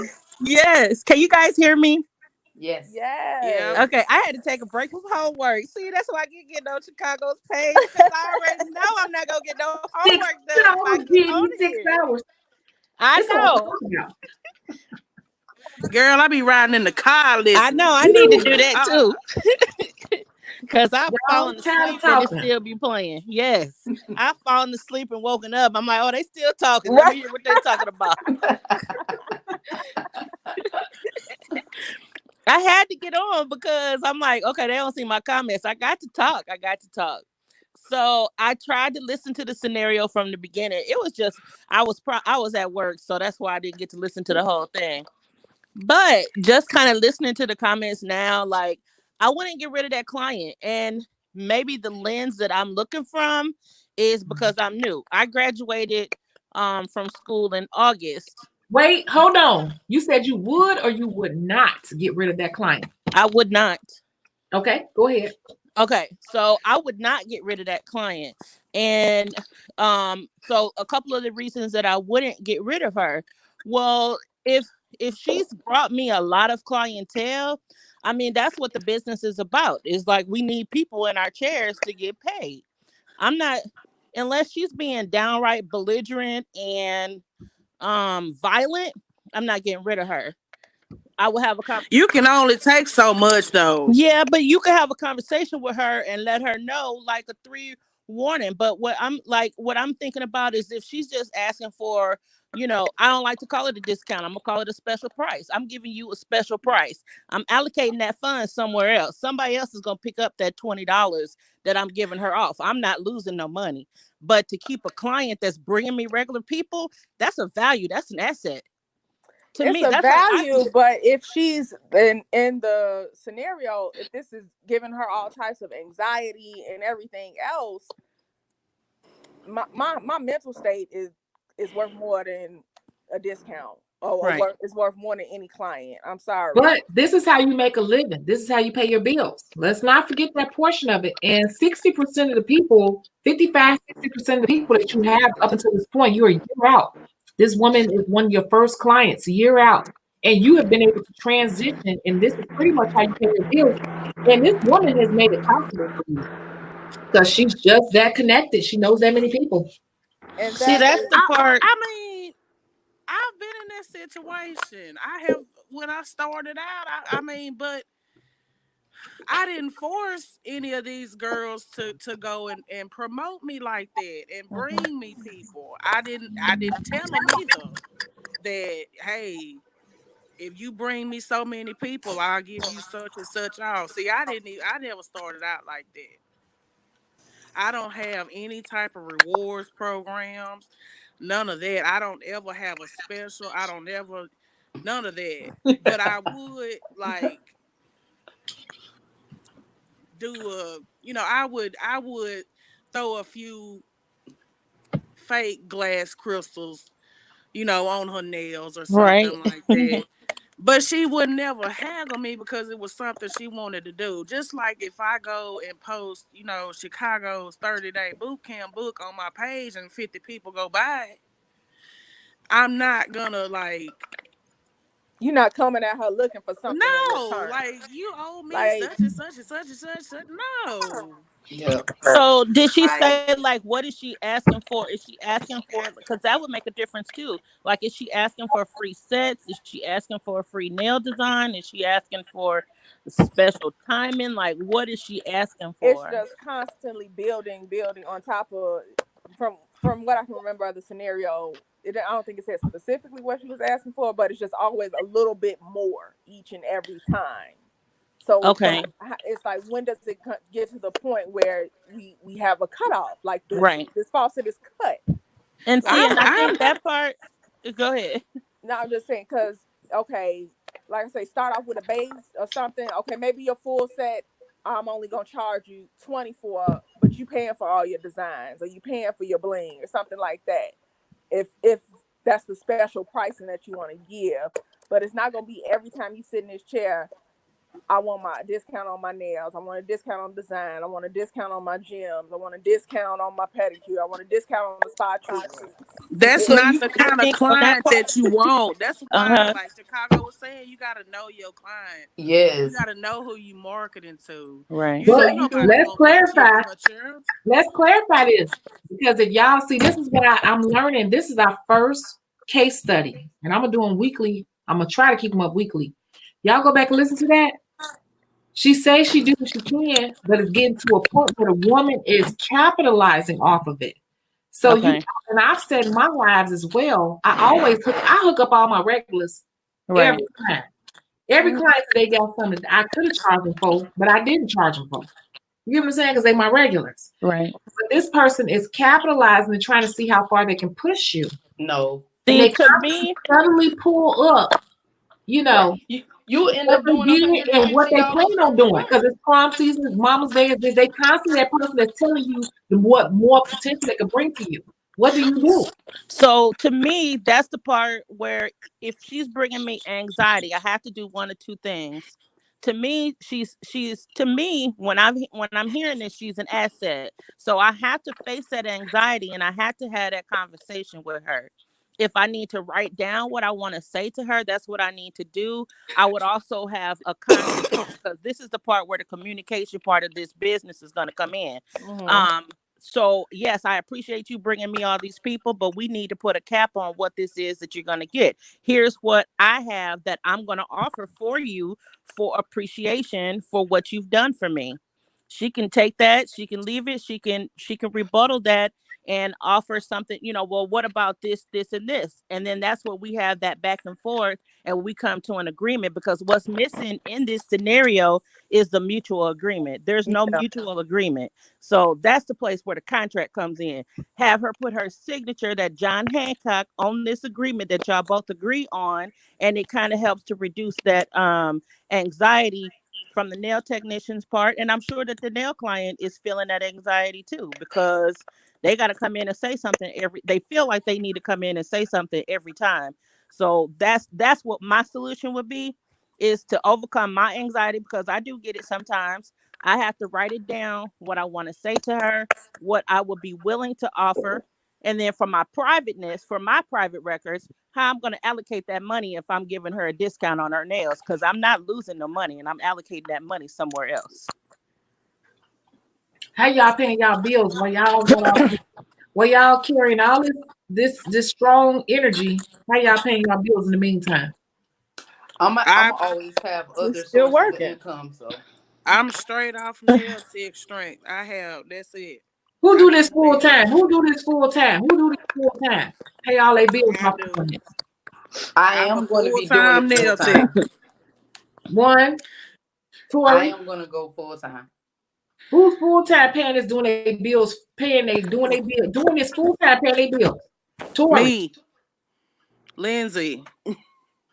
Lindsay. Yes. Who else? I'm still in school, so I ain't doing nothing full time. I'm going back. Lindsay. Then I'm sorry. Love y'all. Lindsay. Hey, boo. You gonna dump that client? You gonna just get rid of her because she get on your nerves?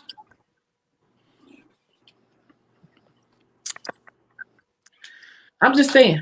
I'm listening to what you saying. I'm just asking questions. I'm getting our minds fired up. We gotta be thinking like this. It's business when it's real life and the light company and the car no do and they ring your phone and these type of things come up on how you make your money. You gotta make some decisions. So we trying to get our mind.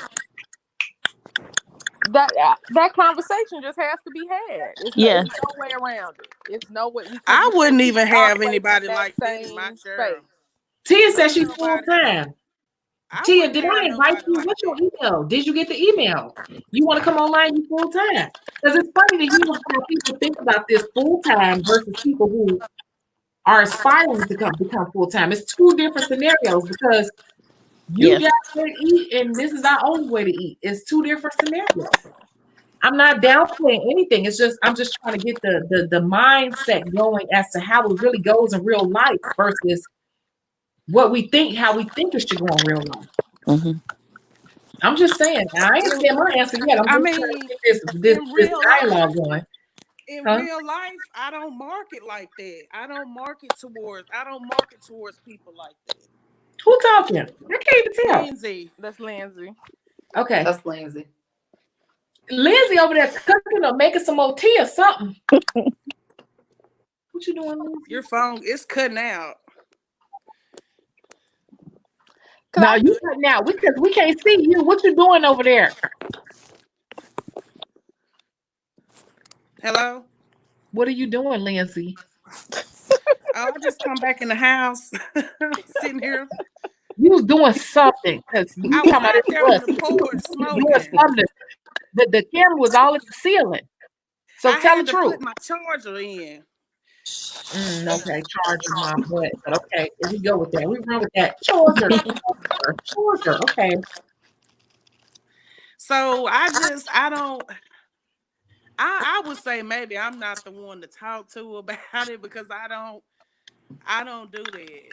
I just don't like if you go look at my Instagram or look at my business page on Facebook, I don't market like that at all. I have no kind of, and I may need to do better about that, but I mean, I have certain times of the year where I will have like a client appreciation and I may raffle off like a Michael Kors purse or some Gucci or something like that. That's been sitting in my closet. Yeah. That's how I have no type of like I need to sign up. I have no kind of I may not be the right one to talk to because I don't do that. I don't have like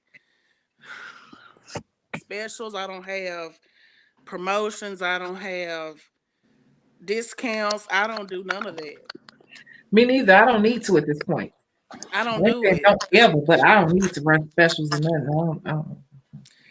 But takes time. Like the ones that's been with me like that since day one, they love me. They ride with me. They're gonna pay whatever I ask. I done went up on them, a couple times on prices.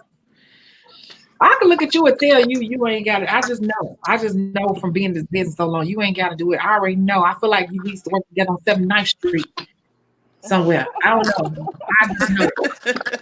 You ain't got to tell me. Once you get to a certain point, you got to pay your dues. Ain't no discounts. And people don't even expect them. You don't have to run them. Matter of fact, you trying to keep up with everybody that's trying to get in with you. That's why for beginners, I wouldn't It's even I start know out it's a like different that. conversation, huh? Yeah, I'm not doing discounts in the beginning. The price is just the price. Because if I start It's a discounting, difference in the beginning, though. We talking about people that are veterans in the industry, though. It's a little bit of a difference. It's understanding people and where you realistically are in the industry. It has nothing to really do. People think it has something to do with your skill set. It has something to do with. I'm sorry. I'm going to switch this up, and at this point, I want everybody to realize what I'm saying. I'm so serious here. If y'all don't listen to nothing else, and you replay this one little part, what I'm about to say right here, for real, and hold on. I'm very serious. I had to cut out. I had to cut out because this is something that everything in all my experience I've learned. So serious. When I say I'm so serious, like listen to this right here.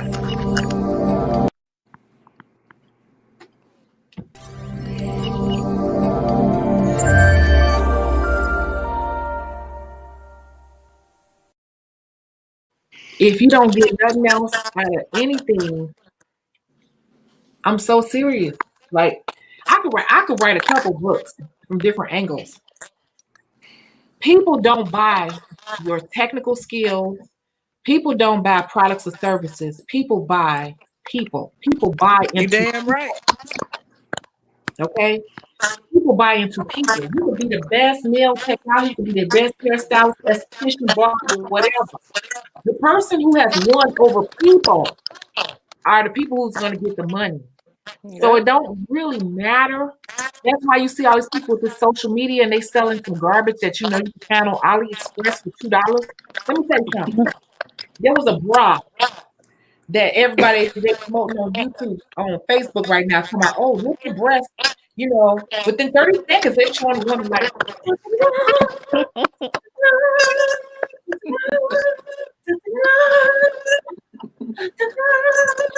Everybody's being marketed to. let me tell you something. I found myself because I'm a person like that. I thought about to find this bra under 60 seconds. I found the bra under 60 seconds on AliExpress for $2 and something, and they were selling for $20. People buy people. People psychologically know, especially in today's age with all the different technology that's out here, they can find these things cheaper. People buy into you. I know people that's so good and so popular. People like, you don't sell nothing, or you should sell this. Why don't you sell that? They start telling them like, you should sell this to me. You should sell that to me because that's what they like about the person. So in nails, it relates to what people like about you. It doesn't really matter where you are. It's all about understanding people. I keep saying that, and understanding how business goes. I still ain't getting my answer on this case study. I'm just trying to see where everybody mad at with this. But I digress. Girl, I'm with you. I'm gonna step to the background. I'm gone. I'm gone. I'm gone. I'm gone. Well, I think I'm gone. I'm trying to be gone. Okay, I'm gone. I guess what I want to understand is, because I know you keep going back to you know, doing this full time, and this person is making, you know, paying bills for us basically, and we're dependent on it. But at what point do you, I mean, because you have to have that conversation. So at what point do you have it, you just suck it up and say, you know what, I'm gonna deal with it, even though it's costing me, you know, $60-$70 to do this, provide this service for her. I'm just gonna suck it up because she's giving me all this other business. Mhm. But I'm not. I feel like that's lazy, because that's not me trying to seek out other avenues to get other business. That's how I feel. I would say this, in the age of Instagram and YouTube and Facebook and all these things, because you know, I know cosmetologists from back in the day that, man, they had to get out here and get it. I mean, it was like word of mouth. They was going putting flyers on cars. They was handing out cards in the mall, in the grocery store. I just I mean, said that. Yeah. they They were don't know doing they don't know that life. They they don't know were that. doing guerrilla marketing. And Guerrilla I feel marketing. They like don't know about that if life. I feel like if okay, Instagram and YouTube and all those things, those are great. But when you are face to face with somebody and they can look at you in your eyes and you can look at them in their eyes and you can present yourself and tell them what you do and tell them to look you up, leave an impression, I just feel like I can always find I can find somebody else. Yeah. I can find Word of mouth got me where I'm at. and Straight up, word of mouth. at this stage in my life and with everything that I've been through and the age that I'm at, yeah, you can't come. I may be new at nails, but I'm not new to life. Okay. So that's how that's gonna go.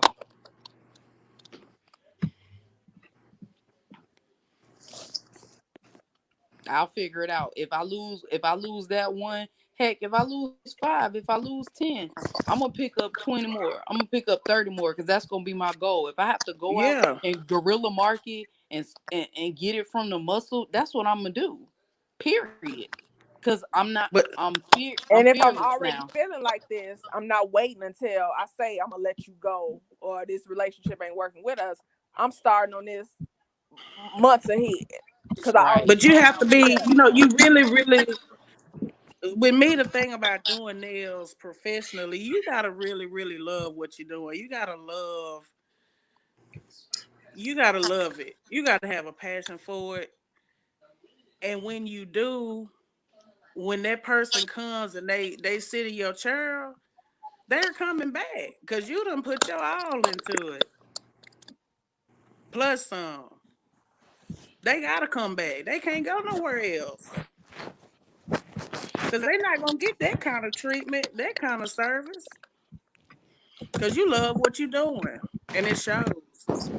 I really think that in any business, your customer service, if your customer service is above and beyond the norm, and really customer service is kind of low at this point, if you go above and beyond to a standard every single time, you're not gonna lose a customer.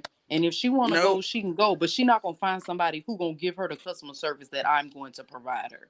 She's just Yep. not. Hmm. And her I'm and the trying to help people. Tia get on because she's trying to really get on and it's blocking her for some reason. Hold on. So you all keep talking, but I'm trying to figure out something. I got a Okay. think got solution because this is the new software. I just feel like if we as nail techs, if we just give amazing customer service on top of the amazing nail service that we provide, we won't have to worry about that. The money is Yeah. gonna come, the clients are gonna come, it's gonna come.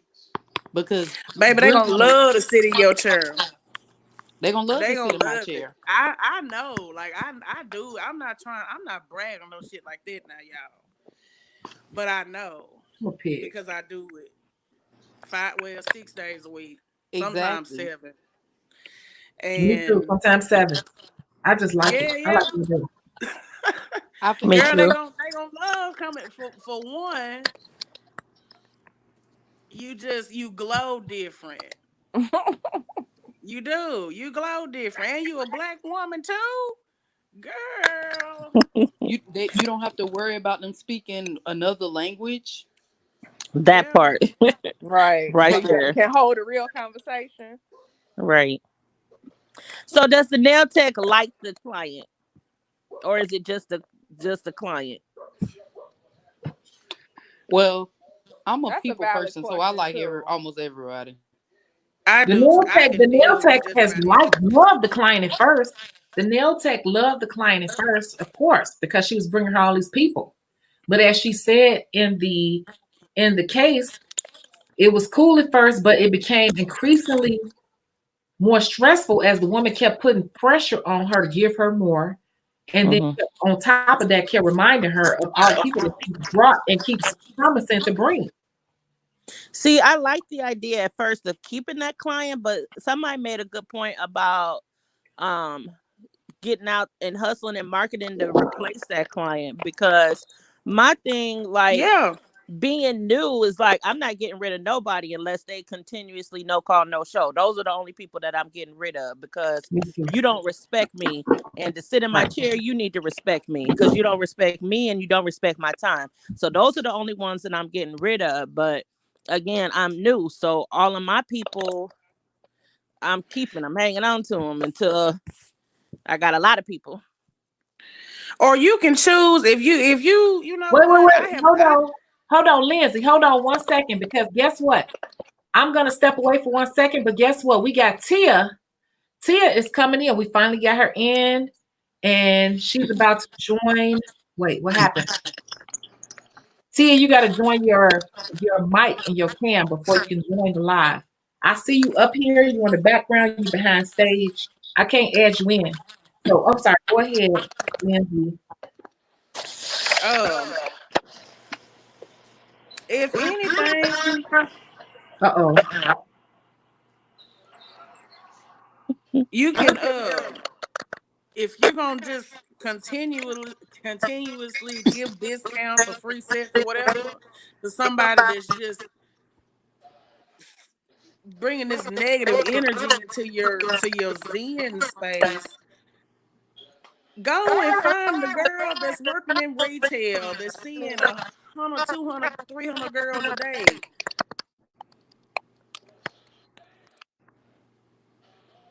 I got a question. Did it say how long this had been her client? I didn't put that in there, but she had been her client for about a year, and she was one of the first people that started out with her. Okay. So she was one of the people out the gate that came out with her. I think we lost somebody. We did. There we go. Okay.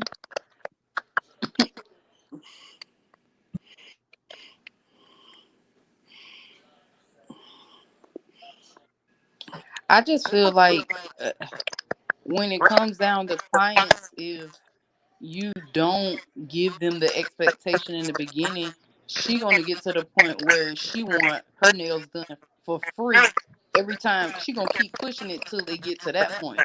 So now you're going to have to spend 2 and 3 hours every time she come on her nails and feet. Or no, I'm not doing that, because she gonna keep pushing just like a child. When a child want to buck the system, they gonna keep pushing, parent pushing them, pushing to see how far you can get. You gotta rein them back in. I gotta rein you back in. That's what we call it at work. Just realign and reset next Right. and moving forward. But I would try to set the expectations with her first. I just wouldn't get Yeah. rid of her, because I think that if the conversation is had and there's an understanding and we both know what it is, and you come back and you continuing to revert back, you're gonna get that 1, 2, 3 chance. Because the first time I'm gonna remind you, like, hey, we had this agreement. Remember that? This is what we agreed to. This is what we agreed to. Oh, she's gonna be like, oh, my bad, my bad. Now you do it a second time, you might get that time, or that might be your ex, but you're gonna get at least a warning chance, because sometimes it takes people a couple times to get used to that. But if we've made this agreement and she can't stick to that, then yeah, probably after that she would have to go, because that means you're not. The biggest thing is you have to be able to respect my time and my requirements. And if we've agreed on that, that was a requirement, and you backing out on that, so you would have to go after that. But again, my main thing would be to have that conversation first before I just ask you. Again, the only exception to that one is the one that don't call and don't show up. That's the only one that don't get no conversation, because if you've done it once and you've done it twice, that's it. On the jobs, you only get 3 times and no call, no show. So Okay. Baby, I done moved on. I done figured out how I'm finna replace her and 15 more people. I'm thinking I'm finna get my chorus together, depending on how I want my what kind of client I want. Right. I'm finna go to the strip club. I'm finna go to some retail chains. So, depending on the dealers or Right. JC Penney's or Stage or Bells, I'm finna go somewhere. Somewhere. What's Bells? It's like Stage. Okay. I'm finna go to McDonald's. I'm finna go to Burger Somewhere. King. Somewhere. Cause every time I hit them with that dollar T and I pull them $2 out there, ooh, who did your nails? Girl, let me give you this card. Hmm. That's what I used to do. So no, I wouldn't. I had never. It was one girl that kind of irked my nerves, and I just when she would come when I was working from home, and I wouldn't book her. I just quit booking her What was she because I doing? can't be having it. She wasn't showing up, or she kept on asking for free stuff. She would no. She every time she came, she was drunk. And she couldn't be Oh. still. Oh. And I had a Just give her mouth a 2-year-old, and cookie. she'd want to play with him, and shit like that. No, You're right. You dropped my baby. We gonna have some problems. I Well, just quit booking her. how long you been doing nails, Lindsay? One monkey don't stop a show. That's what my grandma said. She Huh? was right. Lindsay, how long you been doing nails? Since my mama started. Well, my mama she let me mess around with acrylic when I was about 14, 15. So about 14, 15 is like when I started I already like knew high that. school I already knew. doing Robin, girls' nails. I can't hear you that good. Robin, how long you been doing nails? I Huh? started probably about my senior year in high school. Huh? About my senior year in high school, just with the designs. So Okay. what is it like 20 years? I'd say like 20 years. Oh, But nice. that's just like around my hometown, prom and stuff like that and birthdays. Nothing just really big. Mhm. Okay, Marla, how long you been doing nails? Damn it, I can't hear. Just since I was in school. So I started school in April, and I didn't really get into acrylics until like the last month I was there. So probably since August. Okay.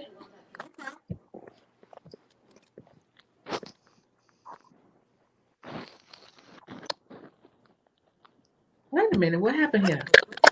I couldn't hear you. Did you say Tori? something else? Nope. I lost a little bit of traction there. Tori, how long you been doing nails?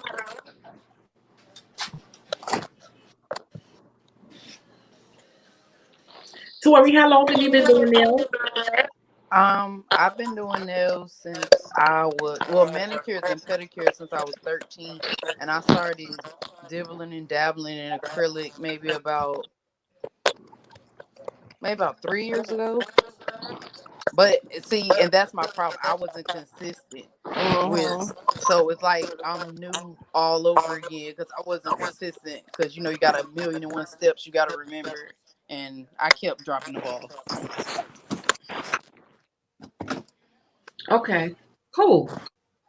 So this live has been 2 hours already. One little subject has been 2 hours. So are you ready to my answer? I'm not saying it's the answer, but are you already there for answer? Yep. Yes. Yes. Okay.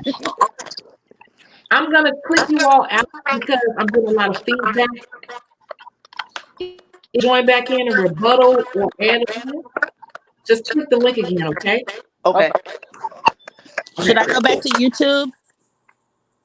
Whatever link you got, I think it was the email link or however you received the link to come in, just click it back if something you want to add on, okay?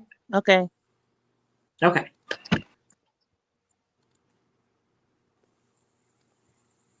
Do I hit leave?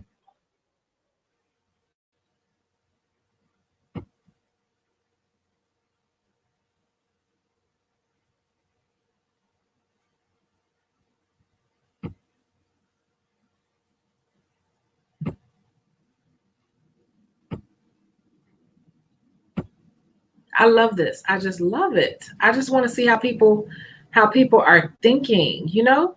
I just want to see what people are thinking.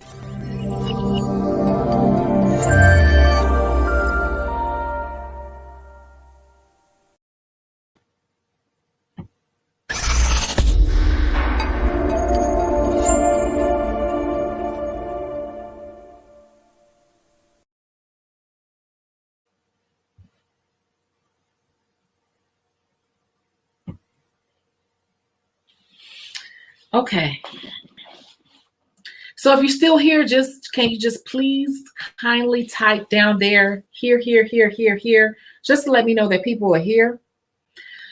Again, I do apologize for not being available in the live last night. I got caught up and I had a client, then I went to the gym and I completely got lost in the gym and I forgot. I knew it was something I was supposed to be doing and I did not do it.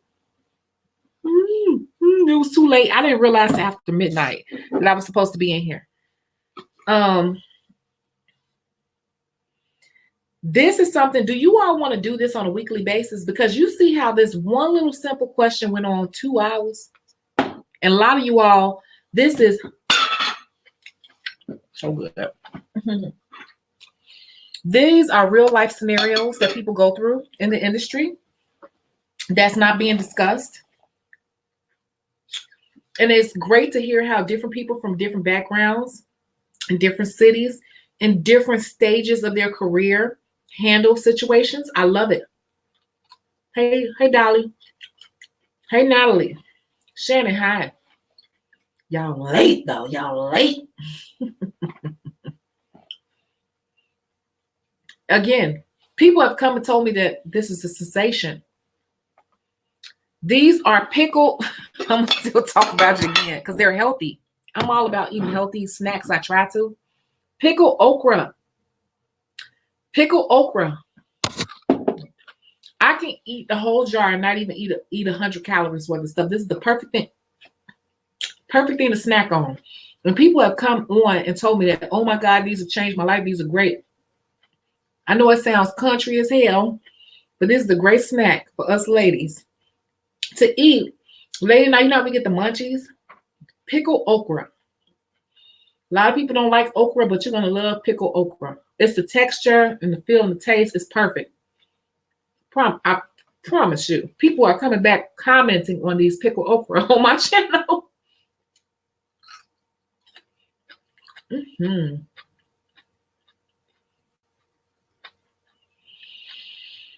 Mm-hmm. Marla, no, I have not answered. I have not. Such a lady. I'm such a lady.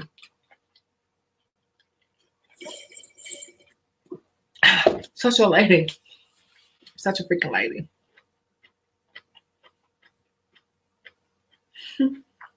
I have not. The point of these are, I just want to see how other people are thinking and where people are running to roadblocks. So, what I'm going to say is that this is just my little humble opinion. And what I'm going to do is, and I'm going to do this every time this way. And if you all don't agree or you think that there's some room for improvement, let me know. I think this is great dialogue. There's nothing like this out here. We might have some copycatters coming soon, probably. You know, that's what they do. But this is how it's going to go. So just really quickly, you guys, it's a new t-shirt that's out on the website, chicagobeautysource.com. This t-shirt is available right now. It came to me one night, and I thought it was cute and appropriate.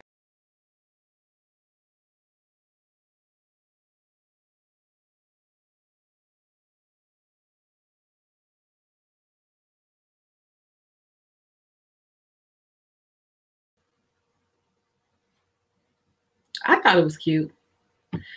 And when stuff hits me, I just design it. It's like 6 different colors available, whatever. If you want it, you do. You don't, you don't. That's fine.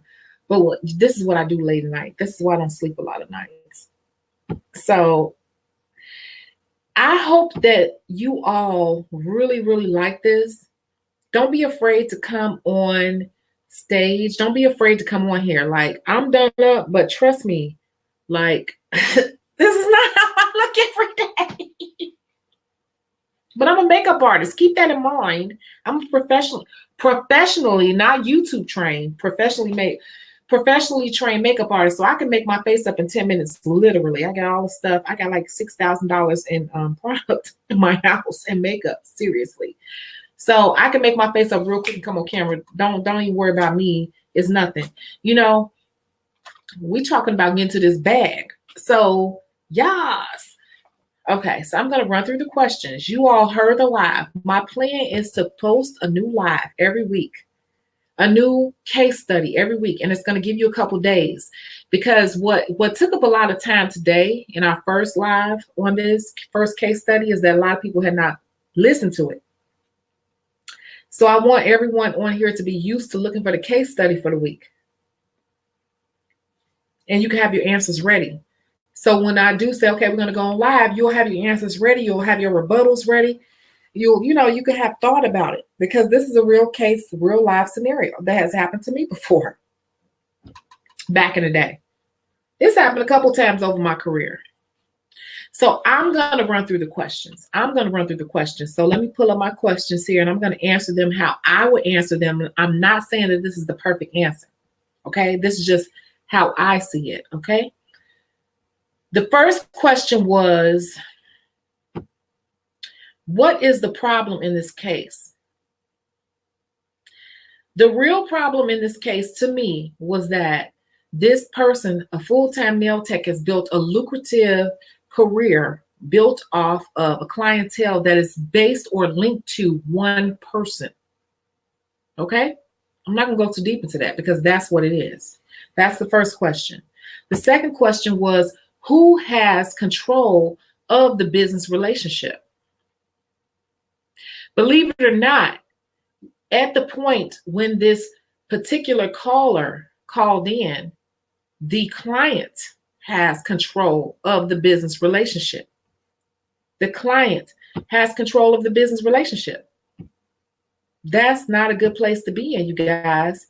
I want you all to think about that. The client at this point, to me, if it's getting to that point where you're like, I want to sever the relationship, and they're constantly putting this over your head and mentioning stuff to you all the time and asking for extra stuff, they have control over the business relationship.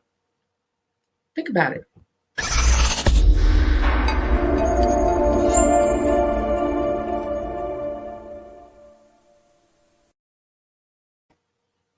Why do I say they have control over the business relationship? Because they know they have control over the business relationship. How and why do I say that? Because that's why they're testing you.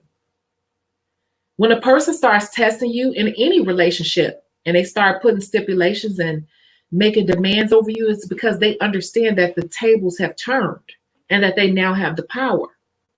And so when a person starts putting those type of stipulations on you, the scales have shifted. And they know that. You don't know that. And they know that. And that's why you're so stressed out, because they know it and you don't know it. So who has control of the business relationship at that point? The client has control of the business relationship at that point. Number one, you are used to having their income in your pocket. Number two, they understand that they've brought most of the income to you. Number three, they understand that they control whether or not you have a certain percentage of income in your pocket. They have control of the business relationship. And while they may be a decent person, questionable, decent person, they're subtly mentioning this to you in different ways throughout the conversation because they know this. Get it? Let's move on to the next question. The next question in this case study is, what needs to be done? Right? Next question is, what needs to be done? No. That's not the next question. The next question is, do you think the clients will stay if she leaves? Oh, this is a tricky one. Let me go to the comments and see what people got to say, because this is where I get to talking.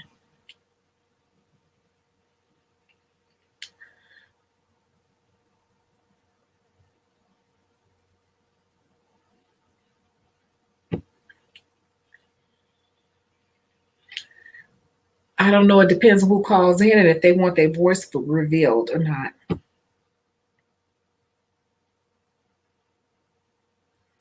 Lindsay wants you all to look at her page. Lindsay says, .nails, HMU, hit me up. Yes, y'all. Tia listening. Can you repeat that? You got to rewind that because I don't even remember what I just said. I know what I think, but I'm just saying. I feel like this video been so long. YouTube gonna be like, you make too long video. You make too long video.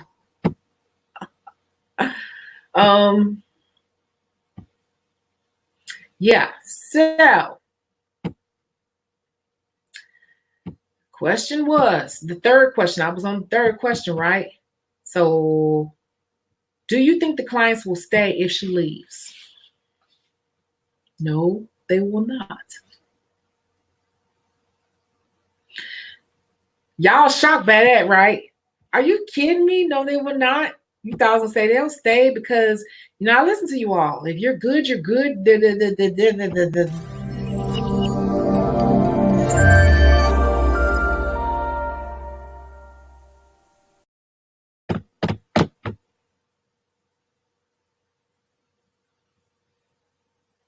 Sadly, they will not. Not all of them. They will not stay. The truth of the matter is, relationships have tears to them. And I said this somewhere in the live video, relationships have tears, but people kept talking. And so I just let people keep talking. And you have to understand, that's why I say you got to understand people. There are tears in relationships and you're just the nail tech and understand that. You cannot compete with a sister.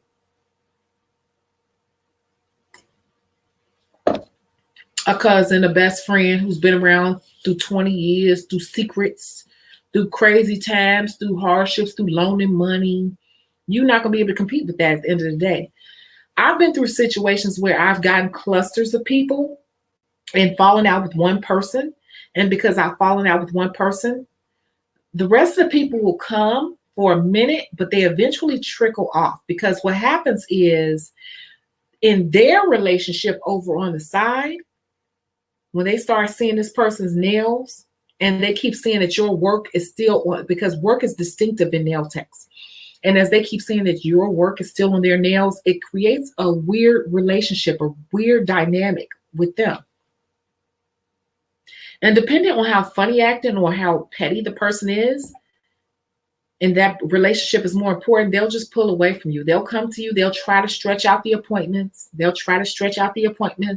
They're going to be looking for someone else because that relationship trumps your relationship.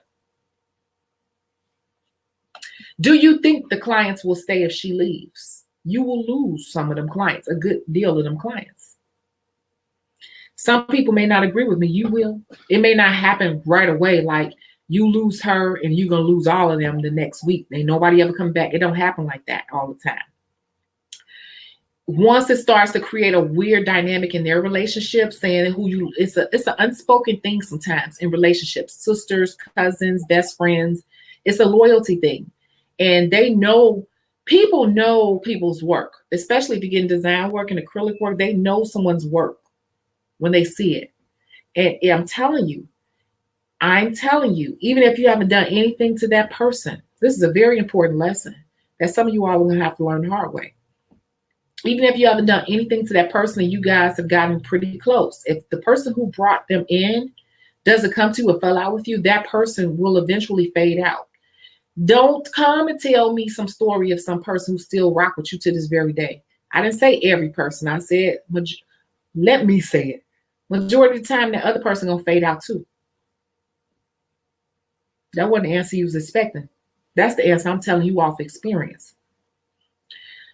I got people that still cool with me on Facebook and secretly inbox me, secretly say hi to me, secretly speak to me, but they can't come to me because it messes with the relationship they have with the person that I no longer communicate nor service. Although they know that I've done nothing wrong, that person is messed up in whatever way. Their loyalty at the end of the day lies with them. So they had to fade themselves away from me to ease their own conscience. Okay? People are weird like that. I ain't gonna say weird like that. People are like that.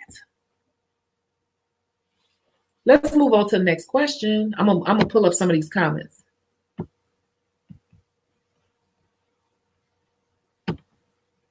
Tommy said, I said that earlier, some or most of them will leave. They will.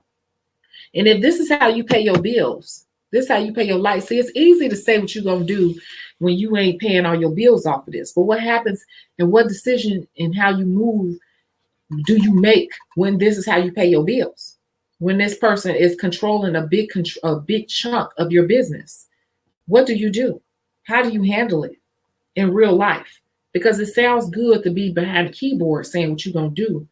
But you know that this light bill is on final notice and you was depending on 4 people to come on Thursday, but now 3 of those 4 people is stemming from this person. You worry, you real worried. Let's be real. But some of you all haven't been in this situation. This is real talk. This is real talk in the beauty industry. This is real how it really, really, really goes. Besides the zoins. This is how it really goes in real life.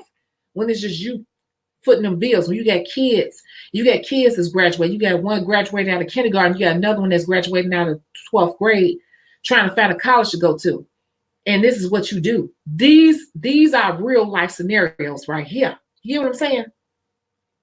It ain't necessarily when the people leave, it don't necessarily have nothing to do with you. It's about the relationship they have with that other person. And if that other person decide to be petty with you, they will go and pressure that other person on some back end stuff, on some loyalty type stuff, sideways type way, to make them subconsciously, subliminally say, you keep messing with her, that speaks to your loyalty with me. Y'all ain't ready.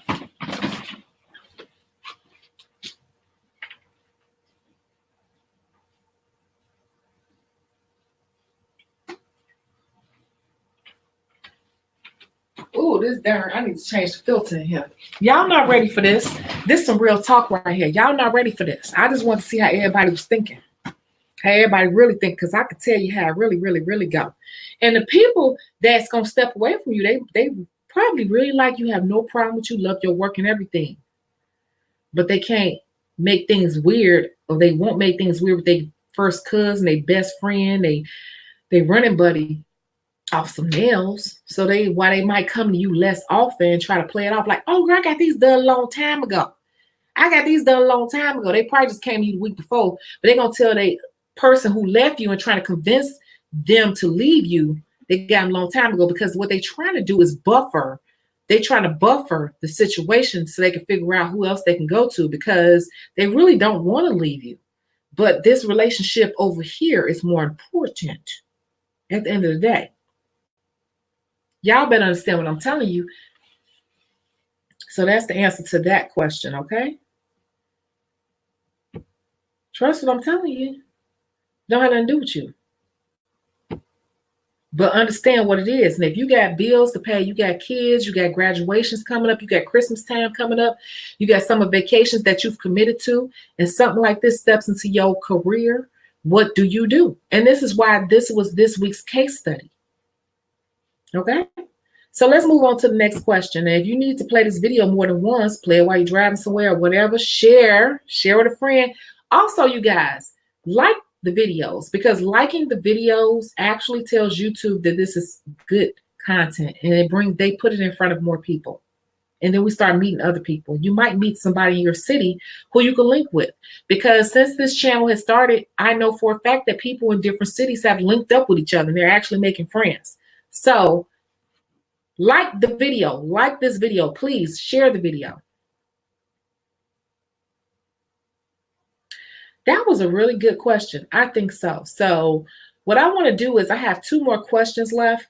And I really want you all to wrap your mind around what I just said, because I listened to what everyone had to say. This is a good one. Listen to this video again. Listen to what everyone had to say and listen to what I had to say. And you make your own assessment. But I'm going to answer the 2 last questions and then I'm going to wrap it on up. But right now we're going to take a break and you grab your tea, you run to the restroom. And if you have any final questions, we'll answer those, right? And then we'll take it from there. So there we go. All right, you guys, hold on one second.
So did you all get that? I just want to make sure.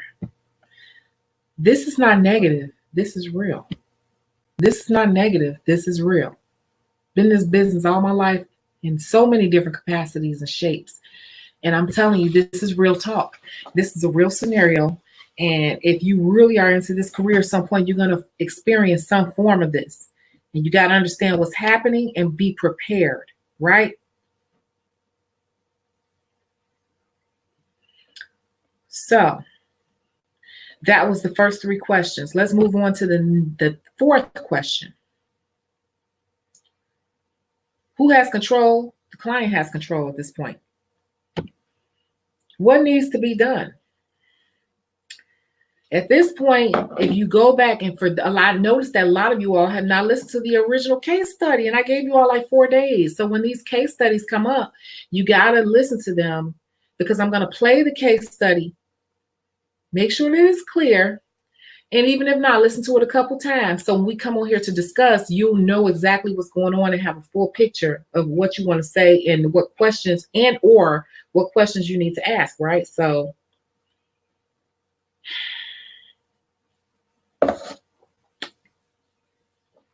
what needs to be done? If the scenario has gotten to this point,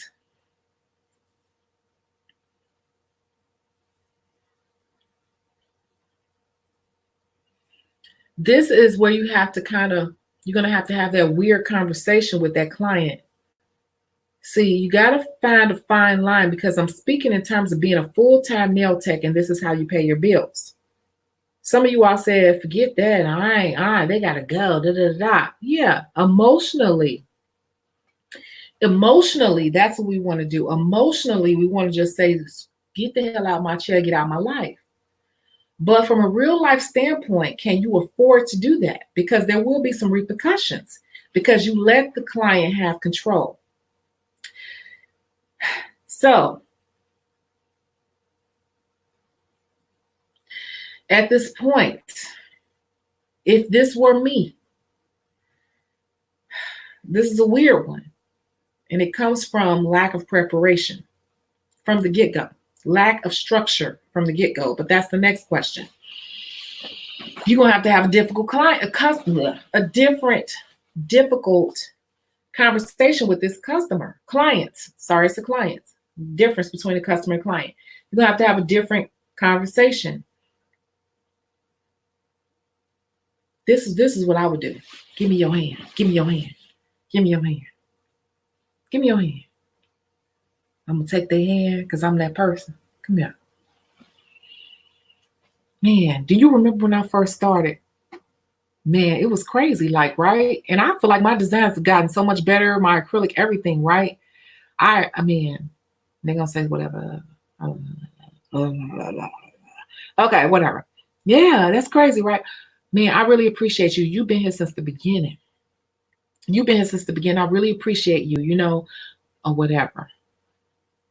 I know a lot of your people come to me. I like that all y'all come to me. That's cool, because I know y'all be competing and I'll be trying to keep up with it, The thing of it is that, this is what I do right now full time for a living. So it's like, I got to keep a certain balance, because you know what? One thing I noticed, girl, it's so crazy. I like this, but it's a lot to this. It's a lot of bills and stuff to this. I'm trying to keep up with all the colors y'all telling me to get.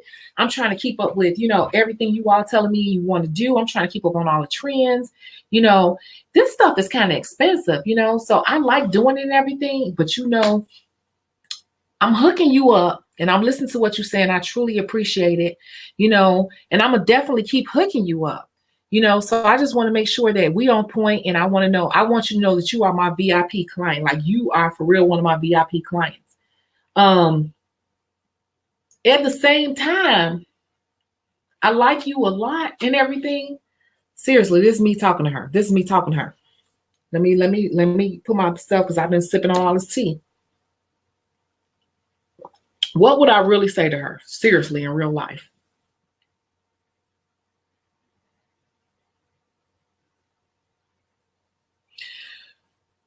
This is a hard one, even for me, because I've been going through this scenario, and I wanted you all to do it too.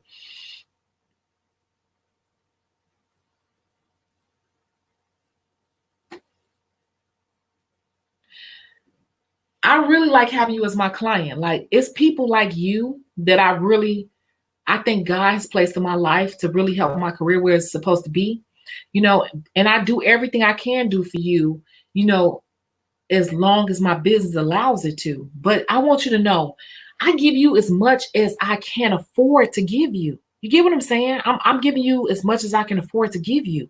Do you know that most of the time when you come to me, you're getting like $20 in free services? You getting the ombre. I don't never charge you for that. I don't charge you for the bling nails, and I don't charge you for all the little stone. I never charge you for that, but I have to pay for that. And I'm giving that to you because I appreciate that you brought all these people to me. I'm hoping that you here because you just simply like me and we done became girls over this time. I was at your birthday party. Blah, blah, blah. I'm just hoping that you here because you really like me as a person. But it's like at this point, I can't really, it's like with you, for real, to be honest with you, I'm really making my minimum wage. But I'm cool with that because you make it worth my while. They're going to say something like, no, it's cool. I love you, girl. I ain't never going nowhere. See, they're going to flip it. So you got to let them know that you are down with them, but you really putting yourself on the line with them, and you really putting yourself in a minimum wage situation with them because they're them. I don't do this for other people. This is me going back to my speech. I don't do this for nobody else. Have you ever noticed when other people around, like the time when you were here like 3 appointments ago, I never say your price out loud because you ain't paying nowhere near nobody else.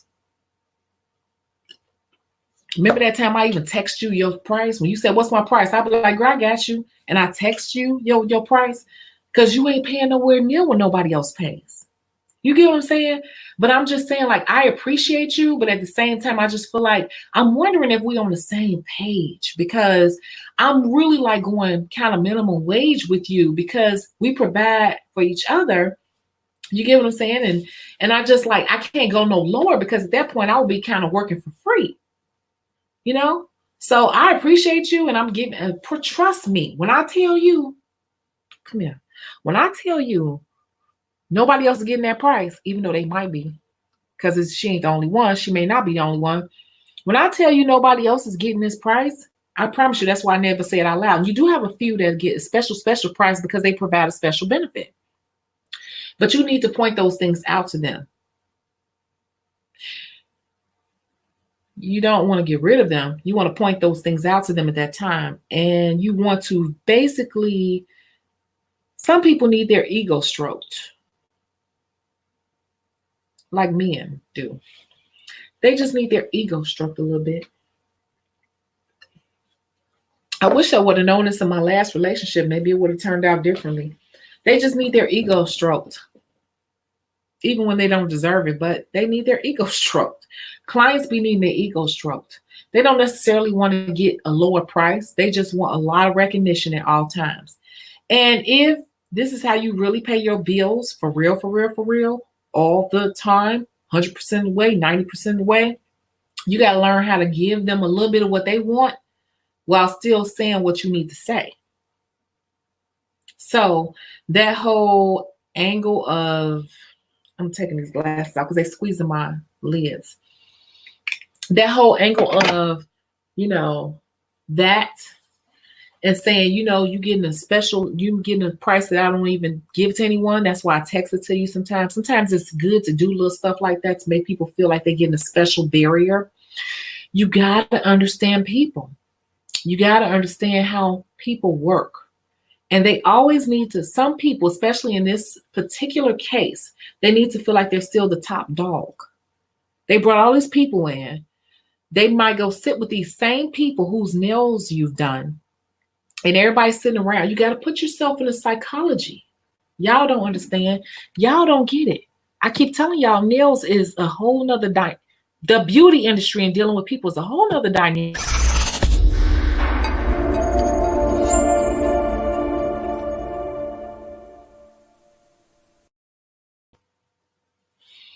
The beauty industry, period, you're dealing with the public. You got to understand people and the psychology of people. If people are, some of us, it's a weird thing.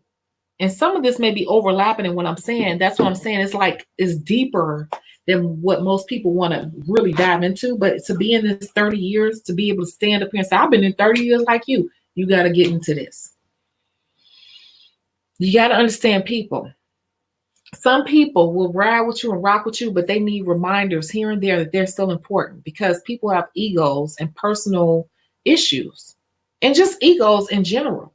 So you got to always come back and coax their ego. They don't necessarily want that $3, $4 discount. They want to know that you recognize and appreciate them for being their top dog. Now, if I'm not mistaken, London said a little bit earlier, make them a brand ambassador. Out of all these comments, I ain't even had a chance to read them all. It's 18 comments up here waiting. London said something about being a brand ambassador. Now, that's going to go into the next question. But this one right here is what needs to be done. You need to have that hard conversation. That hard conversation is understanding this psychology. They done brought all their people to you. They hang out with these people that they brought to you. They go on skating parties, birthday parties, and all that, and they seeing something that they personally discovered, something that could have made them stand out. Let's get a little deep into this. Something that could have made them stand out when they go out with their friends, when they go out with their family. Y'all don't understand this. Sit back in your chair, understand. When people go out, especially females, let's think about this a little deeper. When females go out, they always trying to outdo each other. They always trying to one-up each other. They always trying to be in the crowd, being the boss bitch, being the ones who, especially with family members, I'm doing the best in life out of all y'all, because they trying to outdo each other with beauty services. Who looks the best? Whoever looks the best, presumably, is doing the best, even though we know that's not true. So for someone to go out and share their beauty connect is a big thing subconsciously. They don't understand it. They don't understand it directly, but subconsciously, it's a big thing for women to share their beauty connect, because the beauty, when they're stepping out in front of other individuals, speaks to their mere success in life. Okay? So you need to just simply recognize that and give them credit for that, and let them know how you are accommodating and rewarding them for that. And believe it or not, they will back off. They will back off. Try what I'm telling you. This video gonna stay up for the rest of my life. And I'm gonna have a manifestation. I'm gonna have a flood of comments telling me how what I said is true. So we're gonna move on to the last question.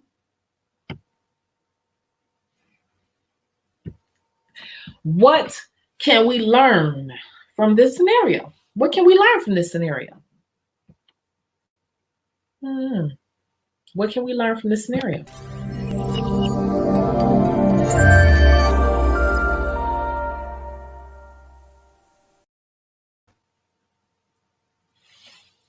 I'm not even looking at comments right now because I'm in my zone.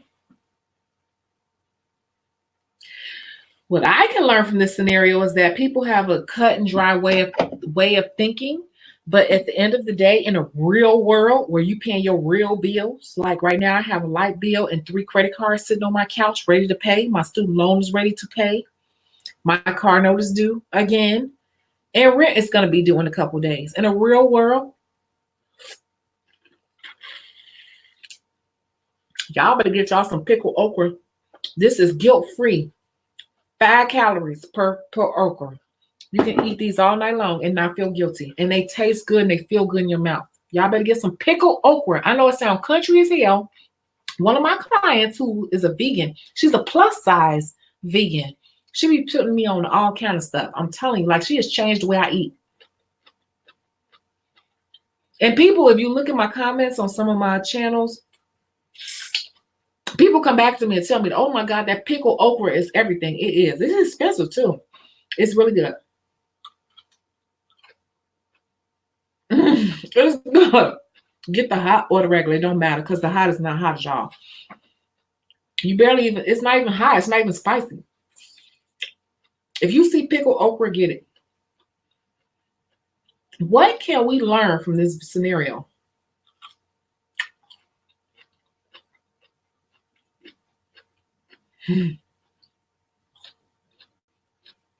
Y'all be having me on here for 2 and 3, 5, 6, 7 hours. Yeah, I can stop and eat a damn pickle.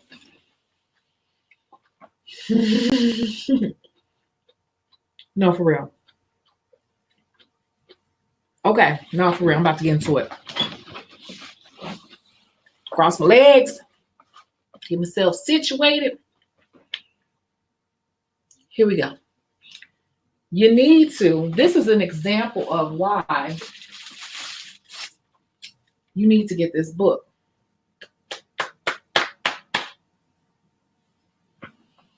I'm not gonna pull that book out no more. But for real, that's the reason. This is the reason why. Why does that tie in? She trying to hard sell. No, I'm soft selling. Came in at the end. The real problem here, I got 22 comments sitting up here. I ain't even clicking on. I'm not clicking on them right now because I'm talking and I don't want to get distracted. The real reason is why, if your business is not set up a certain way from the beginning, you will have these sort of problems. Number one, London said it. She was one of the first people to say it. She said, first she started talking all like, no, that's not it. But one thing she said, I'm like, that's it. You need to have a reward system set in place. You need to have a referral system set in place from the beginning.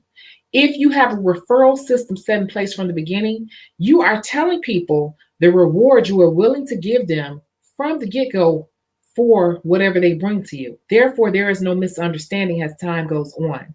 When you allow a person to bring in so much clientele, you leave it up in the air as to how you will reward them. And if you have nothing set in place, then they will try to set it in place. It's just that simple. That's the freaking answer. If you say, for every 5 people, you get a free this or a free that or whatever it is you're going to give them, they cannot come and rebuttal you or try to hold anything over your head because you have set it in stone in the beginning of what you give for what you get. What you get for what you give. That's number one. That should be set up from the beginning. When my people refer somebody and they refer, I don't do it off of one referral, but if they refer more than one person, I instantly give them something for free. I instantly say, you want a polish change on your feet? That's a $15 value. Let them know what they're getting, but I'm going to give it to you because you brought those 2 ladies, you brought your sister and your cousin. So I want to do this for you. You know what I'm saying? Like, you don't even have to pay me. Like, I appreciate you. So you take your power back at that point. If you don't do that from the beginning, you're going to have issues down the road. That's the real answer to this question. That's what you can really learn from the scenario. That's where that book comes in, because if you don't brand yourself in the beginning and set your rules and regulations in place, you're going to have a willy-nilly running ass business and you're going to run into problems like this.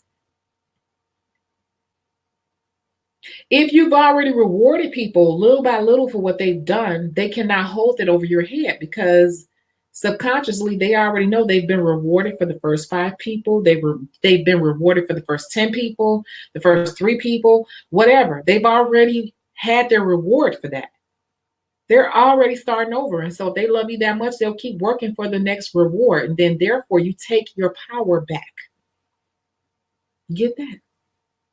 You get that? I'm just saying, do you all get that? What we can learn from this scenario right here is that you have to learn how to structure your business in the beginning, or else you will be one of those people who become stressed out from the business and be, in a situation we don't really like getting up every day to do people. And people are running you instead of you running your business. Run your business. Stop being caught up in the of it. Because that's just a formality of doing nails. Can you run a business? Because this is a real scenario of what can happen. And it has happened to me before in many cases over the years. My very first salon I came to, it was the lady, she had a lot of money. She used to be a little drug dealer. She come up in there with all her gold chains and stuff on. She used to wear all these gold chains to come up. And every time she come do she was a good client, don't get me wrong. But she used to wear all these gold chains. And she come with a 6-pack of beer. And she already be drunk when she walk in the door. Because back in the 90s, it was a different time. Everybody had money. Everybody had money. All the drug dealers had a wife, a girlfriend, and side chicks. It was popping. Nobody cared. Everybody was making money. Everybody was spending money. Life was good. This lady used to come in and she would be drunk already when she come in the door, and she come with a 6-pack of beer. So she was already lit when she came in the door with me. And she used to always try to loud talk me. Always try to loud talk me. I'm not going to say her name because some people might watch this. A few people may know who I'm talking about. Back in 1992. And she was a good damn client though. She would pay me. And this is how wild this client was. She would pay me. She get nails done the whole time. At that particular salon, I worked on the stage at the front. In the window on the stage. So I was like up on display in front of everybody. So when she came in, it was like a show. Like literally this chick was stepping door like, hello, everybody. Hey, you know, her pack of beer and everything. And everybody like, hey, what's up, what's up? She'd be like, y'all motherfuckers. I'm here, motherfuckers. Because she was just a shit back then, you know, and that was my client. Y'all don't know. She comes on the stage and I have to deal with that lady. Guess what? She paid me. She paid me good. She would bring all her friends to me, her little drug dealing boyfriend friends and all this stuff.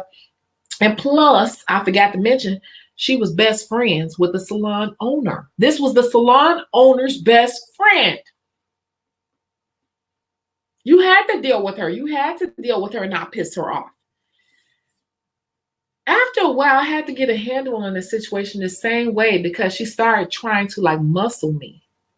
Like she would be like, Tanisha, you told me 40, I don't know, back in the day, she used to get all this stuff, whatever. I'm just making up a price. I don't even remember. You told me $45. I gave you 60. I gave you 60. You better appreciate me, especially when she was drunk or whatever, you know?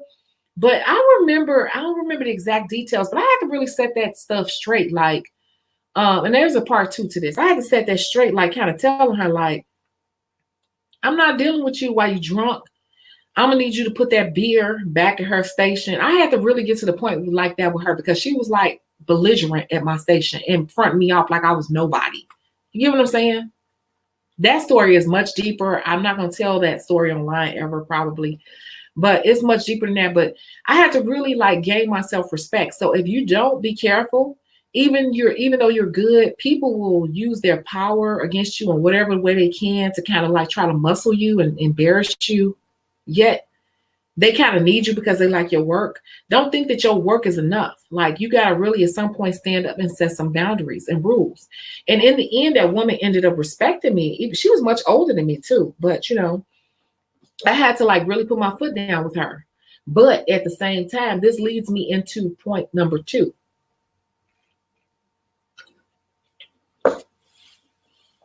I done told y'all I've been through some every damn thing. Y'all don't believe it.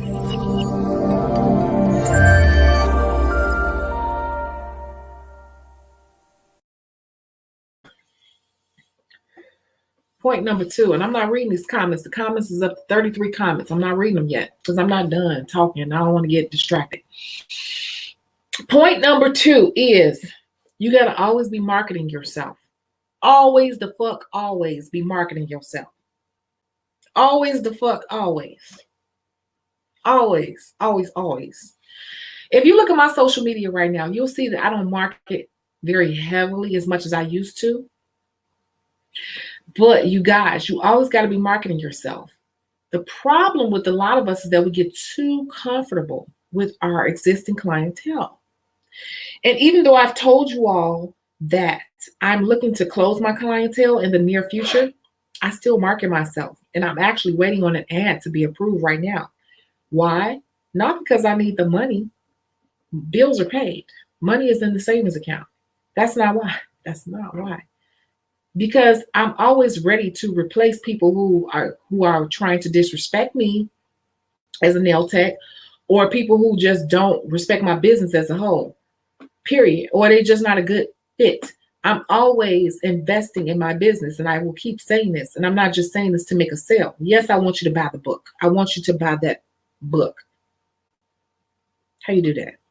I want you to buy that book, but I'm not telling you this to buy that book. You should buy the book, but you should always be investing in advertising yourself, because if not, you will find yourself in a situation as as in today's case scenario where you've gotten too lax with the current clientele, and one person who knows they're in charge and they're responsible for getting that to you will start to muscle you. You don't ever want to be in a position where a person can muscle you, because if this is how you pay your bills, you will be muscled. And y'all could talk all that keyboard hard stuff right now, but in real life, when that light bill's sitting in front of you and your kids sitting there looking at you, and daycare bills got to be paid and different things, and there's no gas in the car, you need to buy some groceries, or you got to buy some link from somebody or whatever. When that real life hits you, you're gonna be talking a different song. I'm talking to you on how to handle this in real life. In real life, you better always be setting yourself up to have money coming in your books. Always have money coming into your books. I'm from Chicago. I'm from the streets. I'm from one of the roughest areas in Chicago on the south side. I ain't say the west side. To me, the west side is rougher than the south side. So I get them props. Yes. But I'm from the roughest area on the south side, okay? And they rival each other. And I'm telling you that I have a hustle mentality for real, for real, for real. And I'm telling you, at the end of the day, don't ever get too comfortable with money. Ever get too comfortable with money, because you will let people muscle you and play you and pull your strings. You always be grinding for that next dollar.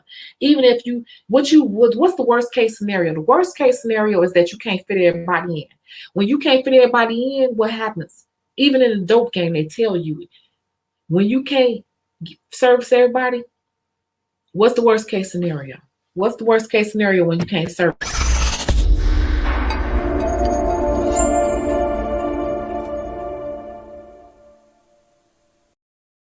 The worst case scenario is that you could overmarket yourself and that you've created a demand so high you can't even meet it. When that happens, what happens? Think about it. Think about it. When you overmarket yourself and you can't even fit everybody in, what happens? Just think about it. You can't fit everybody in. Your books are overflowing. You tired as hell. What happens?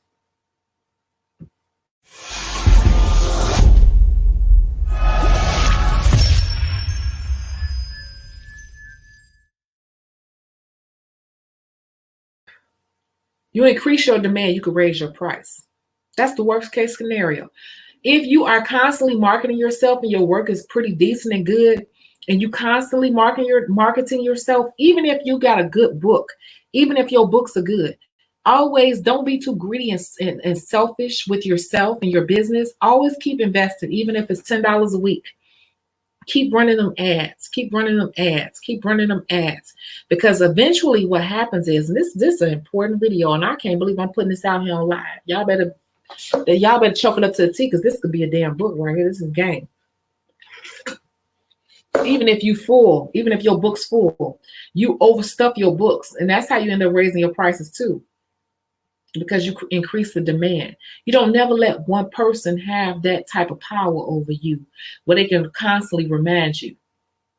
What you can do is get their hand, give me your hand, give me your hand, grab their hand and let it coax their ego a little bit. But at the same time, if you a smart motherfucker, you better be sitting back marketing your business, period, all the time anyway. So if they do fall off, as they fall off, you already got 3, 4, 5 replacing them. That's when you come back in with more marketing on your page and you tell them, I got slots available this week, book now. I got slots available this week, book now. Notice I ain't never said nothing about discount or sale. I don't discount or sell services, rarely, barely. You got to get to that point. The lesson here today is to understand that you have to invest into your business. You don't ever let nobody have that type of power over your brand and your business, because they will pull it with you. Human beings will pull it with you every freaking time. It ain't got to be in nails. It's in life, because that's people always just going to try to see what they can get out of you. They're going to always try to test it with you. You're going to have to grab brain. Give me your hand. Give me your hand. That's a power move on your end. I mean this sincerely. I realize what you did and recognize what I do for you too. There you go. Basically saying that's all you're going to get from me. Do what you're going to do. That's a chess move right there. That's a chess move right there. And also, from the beginning, if you set things up correctly to let the structure be known as to how you reward people for referrals, that shouldn't even be an issue. And if it is an issue, then you refer them back to your referral system. And that does that too. So if you have not set that up in place from the beginning, that's how you handle, give me your hand, give me your hand. And if so, if you're a beginner, you need to grab this book. You need to grab that book for real and structure from the beginning and watch these videos. And you need to do it like that. And that's real talk from an OG 30 plus years in the business. I'm just telling you. I got 30 some comments, 40 comments up here. So let me go back.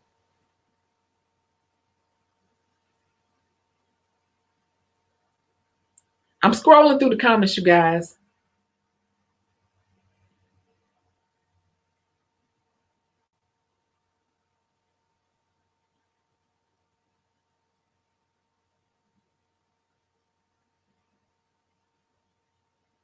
Hold on. Twinkle Tips Nail Care. You think I don't know who you are, but I know you're out of Michigan.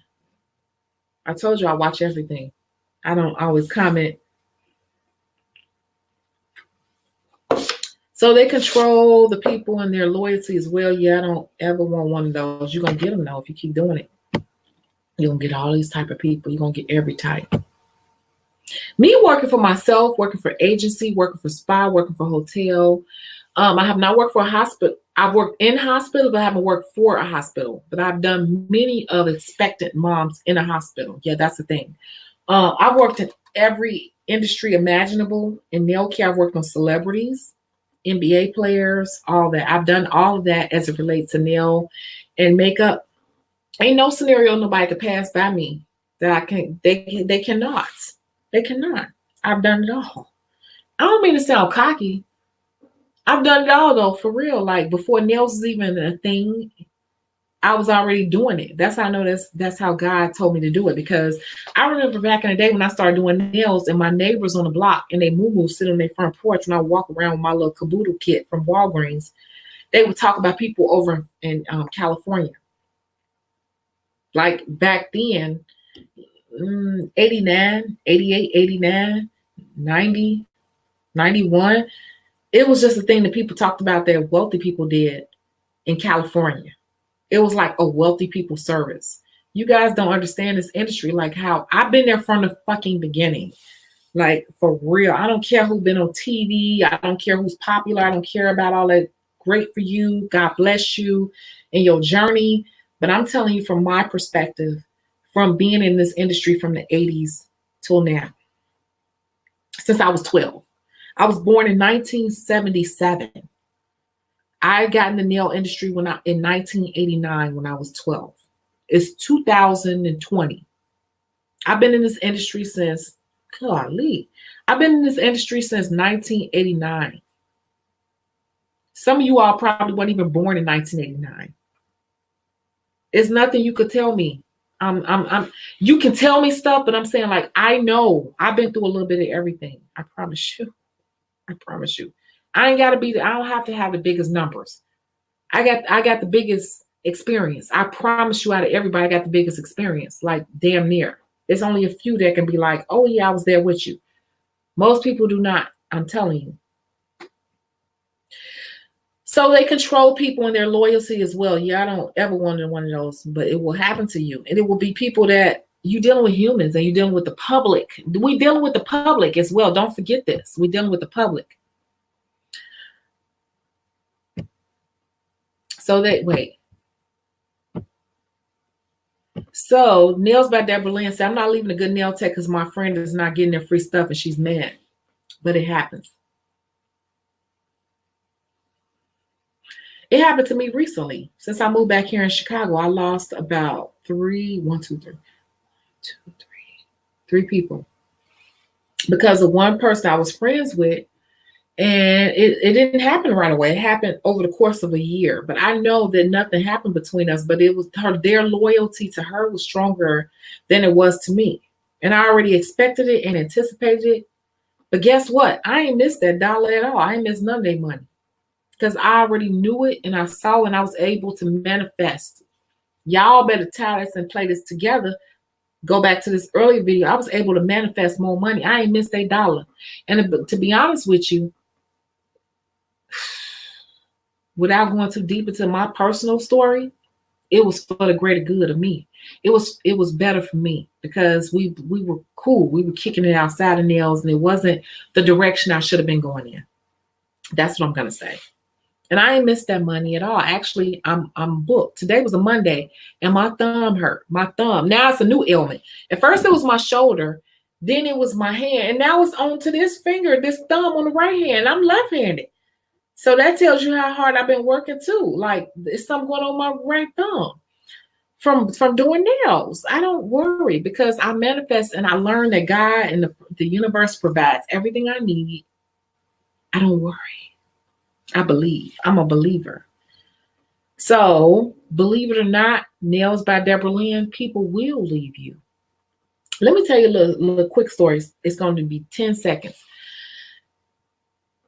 I had a client recently in the past 6 months who told me that her best friend referred her.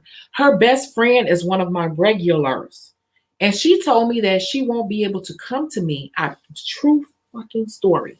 She will not be able to come to me anymore. Although she has wanting to be a client of mine for some time. People are weak-minded. Let me tell you something. This person told me that they can't come to me. They're so happy that they are able to finally come to me because their friend told them, because this ain't no fucking friend of mine, but their friend told them that what did she say? She finally let me come to you because she told me that I can't be going to her nail tech.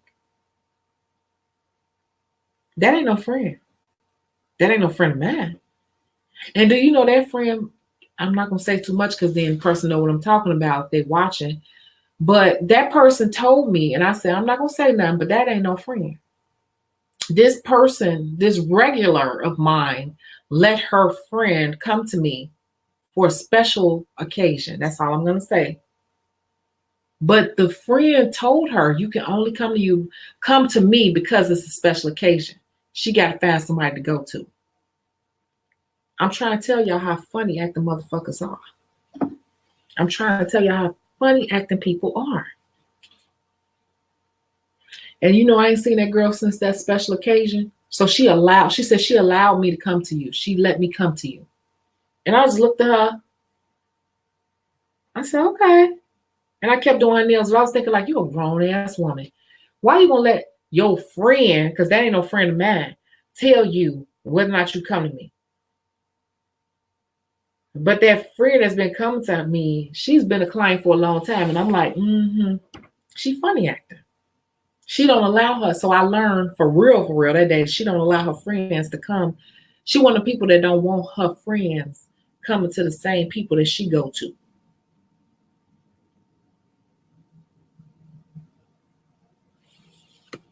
Y'all better get into it. Y'all better understand because this affects your money, baby. This affects your money. You hear what I'm saying? This is real talk. And I'm not making this up. That really happened. And when she said that, I was looking at her like, we can't never be close friends. Never, ever, ever, ever.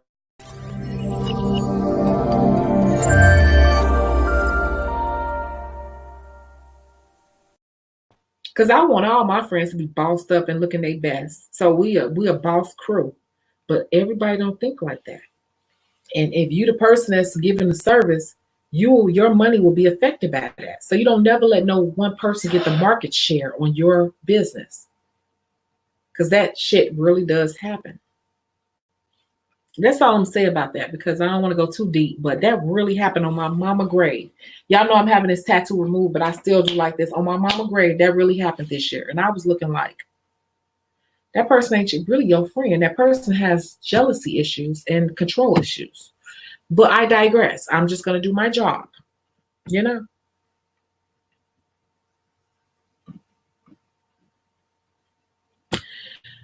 Joshua said, depends if she tarnishes your reputation or image. If that particular person in this scenario, in this case study, were to try to tarnish my reputation or image. See, and that can happen. Because I'm sure there are things being said about me that I don't even know about nor care about.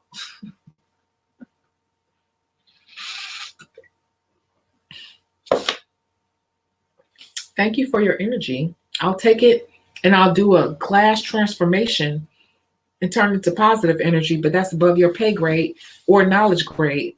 I digress. Yeah, if you want to take your energy, do that, but people will take their energy to put hate towards you like that. Yeah. Don't ever let one person control your clientele. That is a level of petty client that I really do not want, but they will come your way, especially if you're good and you're good at a certain thing. You're going to get a whole slew of clients and you're going to become known for that. And you're going to become that person in your area for that. And you're going to run into some people who are mentally not as stable as you would want them to be. I would say. I've had to block people and all that, but I'm crazy my damn self. So what you want to do?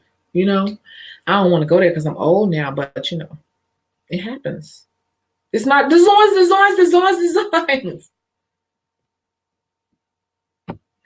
Tommy said it earlier. Most of them will leave. They will. Understand relationships. Everybody do designs nowadays, especially with social media. Everybody think they're a damn nail tech because of social media. And they don't understand what being a nail tech for real means. Fuck the designs. Do you understand how to keep people and understand people how to run a business and run the clientele? So what you do designs? Everybody do design nowadays. Anybody can go on YouTube and learn how to do some designs, whatever. You know how to run a business? Because I'm gonna be around before you. When you gonna come and go, and I'm gonna still be here. Okay? That's what I'm here for, to teach you how to come and go, and people come and go, and you're gonna still be here. So Tia says, because she couldn't get on today, she said, what if can't no one else? Okay, so what if no one else can sharpen them stilettos, clean the environment, professional atmosphere, offer great service and great outcomes? I don't know, just to prove a point for sis though. I'm listening. Not quite sure what angle you coming at that with, but look, I'm just saying, I'm just giving you my answer, the real answer based off real life experience on this. You need to brand yourself properly from the beginning and understand and have a business model set in place from the beginning. That's why I talk about this right here. This book. Y'all got to understand the camera, how it works. I talk about the 30-day nail technician challenge because you need to brand yourself from the beginning. Because it's a hard thing to do. It's a hard thing to do. It's hard. It's hard to brand yourself and to have rules in place and to stick with your rules because financially you want to bend your rules, such as in this case. You'll want to bend your rules because you need the extra $40. You'll want to bend your rules because you know this person brings you all this money. You'll want to bend your rules. But if you do this shit, I'm telling you from the beginning in this book, period, point blank. If you do it from the beginning, you will build a stable clientele from the beginning. And let me tell you all something. And I want you all to understand this, like for real. But hold on a minute.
Y'all done had me on here 3 hours.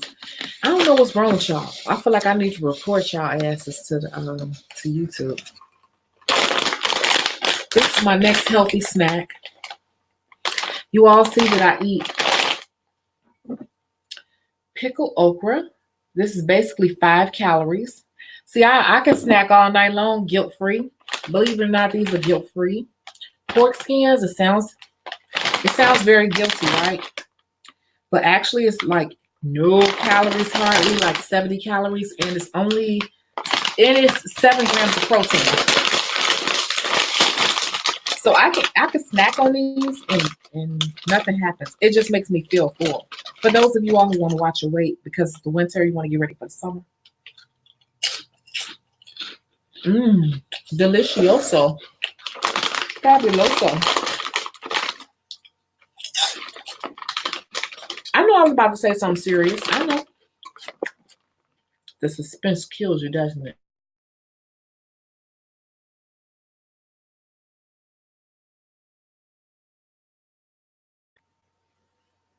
My microphone was muted. I see that.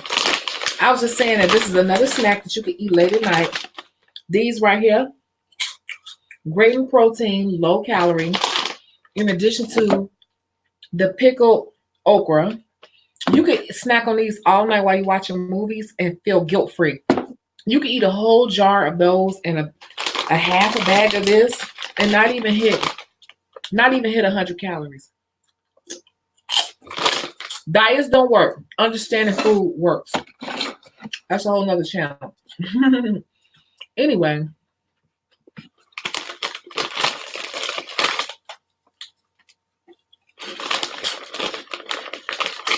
I'm hungry. I'm so sorry.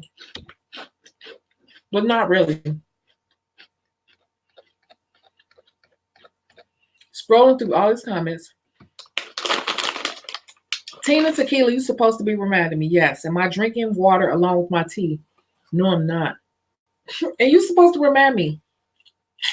On my next break, I'm going to get water. No, I'm hungry.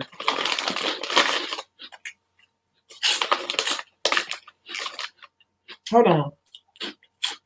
I'm really hungry. I'm trying to fill up my stomach.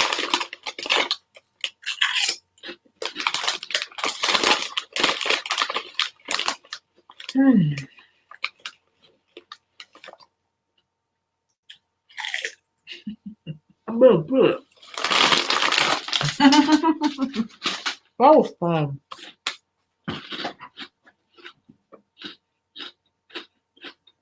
I'm looking through the comments right now. The comments.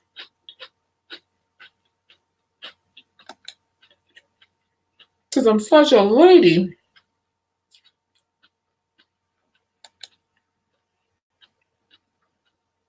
Robin, you're right. People don't understand the simple-mindedness of people. You have not done nothing wrong to people. They will still forsake you for people because of the amount of years of who they are. So if you got to pay your bills off of this, you better be prepared for that. Damn, I feel like I need to rewind this video because I feel like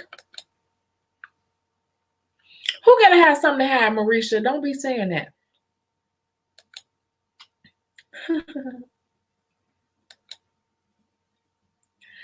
Robin said, I thought about you when I was in class. All the young ladies talking about designs and how they're not doing pedicures. I just laughed.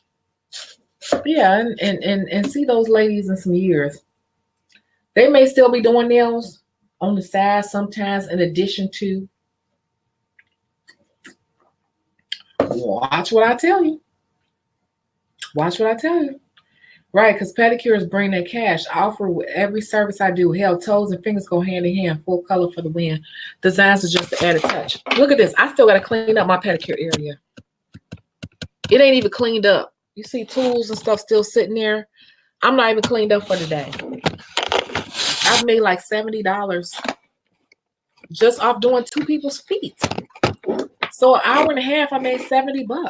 Like, why would people not do it? Get out your own way. Get out your own way. Get out your own feelings on that. That's silly.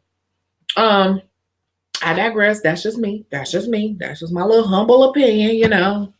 Because people might, you know, I get some little hate comments here and there. I'm be like, whatever. That's your life. Do you live your best life?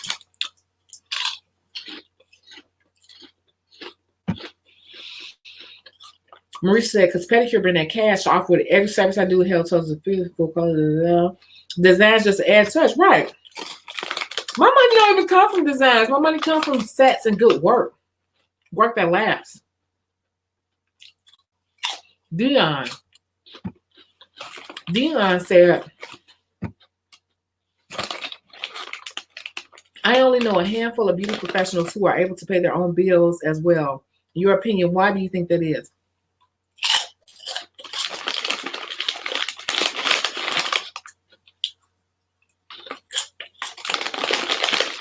Can't run the business. I'm gonna stop, but I'm really hungry. And these fill my stomach.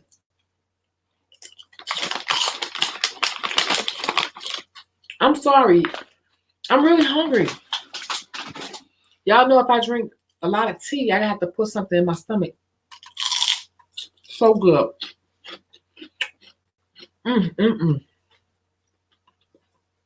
Give me 10 minutes and I'm gonna feel like satiated. I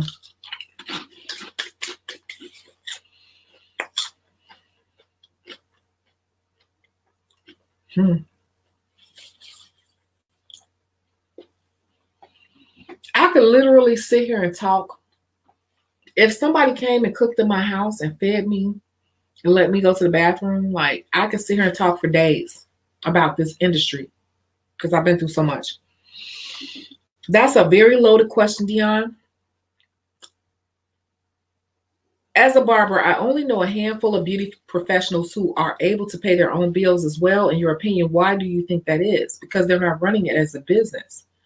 You said something wrong there. Beauty professionals. The problem is, if you look at it, a lot of them are hustlers. That's too deep. That's gonna piss some people off because we got some hustlers in this group. Y'all hustlers. I did a consultation with somebody, and within the first 10 minutes, I found out that she wasn't. I'm not gonna tell her whole consultation. What I'm gonna say is that she was looking up to somebody who wasn't even licensed, and she said to me, she said, and she seems to be doing really good. I stopped on the phone. I said, is she doing good? Is she? And the phone got silent. I said, hello? She said, yeah, I mean, well, she have a lot of clients. I said, yeah, for how long though? Because nails comes and goes in terms of acrylics. When Minx and No Chips came, and I keep saying same freaking thing over and over. When Minx and No Chip came on the scene, a lot of people came out of the acrylics, just like with hair. When natural hair came on the scene, a lot of people stepped away from their relaxers. When they went natural, everybody's going natural. What do you think happened to the regular hairstylists who was doing hair wigs and stuff in the salon? They business fell off. I said the problem with people who are not, with the license. And I went on, and I'm sorry, oh my God, I'm such a lady. I said, but seriously, in that consultation, I said, that unlicensed technician, she's limited because now she's dead in the water because that's all she knew. She can't go work at a hotel. She can't go work at any place because the first thing on the application is, what is your license number? Are you licensed? And then there's a line or next to it, underneath it says, what is your license number? And she can't fill in that part, so she can't even apply. So I said, is she doing well? And that's when we figured out, like, trying to find her some schools and how much the hours were, what the pay was, That was her whole consultation because so many people were leading her in many directions and fake directions. So why do people, your question is, a handful of beauty professionals who are able to pay their own bills as well. You only know a handful because it's only a handful of people that refuse. There are only a handful of it's how many people in this live? 30 some people in this live. Only a few of you all are really serious about doing this as a business. That's the handful. If you get mad, that's because deep down inside you're not the one. You're not one handful. Only a handful of us are willing to treat this like a business. And the stuff I say, many people are not willing to do. Because the moment it's not fun anymore, or it's not exciting anymore, they dip out. They call off for the day. They don't show up. They don't answer people's calls. They don't return people's texts. That's the difference. I'm getting up and I'm coming up in this mug every day. There's days I get up and I've been up all night working on the website, doing research, whatever, fulfilling orders, whatever, till 4, 5, 6 in the morning. Sometimes when I go to bed at night, it's still daytime. It's the next day, is what I'm saying. It could be 6 o'clock in the morning. I'm just now. Seriously? Seriously? This is the difference. I'm going to lean forward on this one. It could be 5 o'clock, 6 o'clock in the morning. It's daytime. I'm just now laying down. Most people have been asleep. I'm just now laying down. It's 6 o'clock in the morning. I got a client at 10:30. I'm just now laying down at 6:30 a.m. because I'm so into my brand. I'm so into what I'm doing. You think I'm going to call or text that client and say, I can't do it, I'm sick, or I had a car accident, my baby's sick. That's what a lot of people be doing deep down inside. For real talk. That's the bullshit people be saying. The truth is they be BS and staying up all night. If I BS my night off and don't get no sleep and don't get to bed till 5, 6, 7 in the morning, I'm still gonna get up. And that client that I got at 10:30, they ain't gonna never know. They're gonna see it in my face because I don't have my makeup and everything. They don't see bags under my eyes or darkness up under my eyes. But I'm still getting up for that 10:30 client.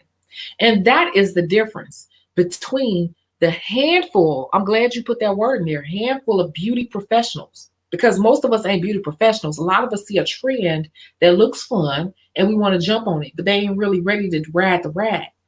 They ain't really ready for them days where it ain't fun. They ain't really ready for them days where you got to get up and you got a full day and you hung over. You still got to get up and do 7 people, even though you was up drinking last night at 3 o'clock in the morning. You still got to go get up and do an 11, 12, 13 hour, 15 hour day. They're not ready for that. So that's why it becomes a handful, because only a handful can ride that type of wave. Which is funny because you'll go work for UPS or somebody else and you'll put in that type of time because they told you to. But for yourself, and you have the option not to do it, it speaks to your personal dedication to what you say you want to do. And a lot of people chicken the fuck out. That's your answer, Dion. That's your real answer.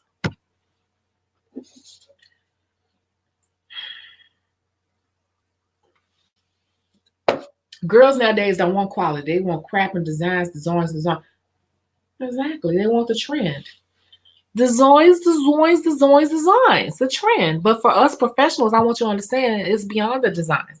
I never want people who do designs on YouTube to think that I'm talking against them. No, y'all stay and do that because I don't want to do that. Y'all do that. Fine, great. Do it. I love it. But I want people to understand it's beyond that. And that's not real life, like how you're going to make your money 100% of the time. And when it comes and goes, if you're not licensed and that's all you know how to do, you're not going to be doing it for long. You're going to be back working somebody's job. Just saying. I just can't help it, man. I can't help it. Jason said,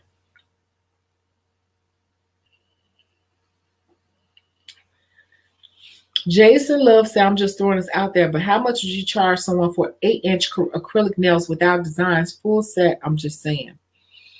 I don't do nails that long.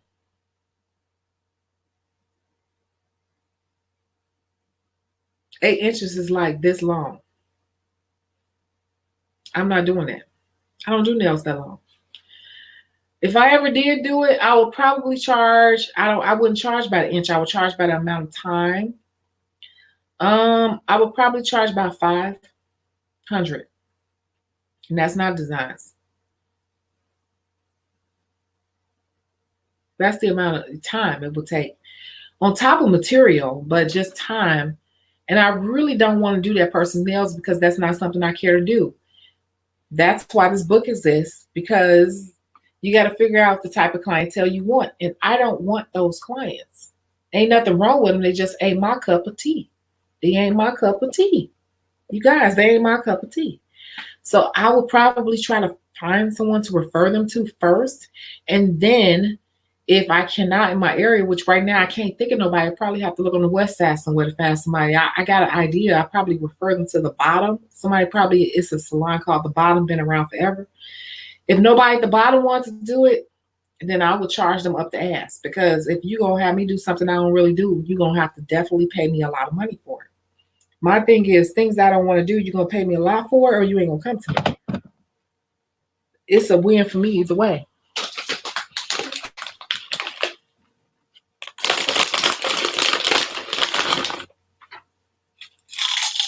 What? What? Marley says she needs a t-shirt that says designs, designs, designs, designs.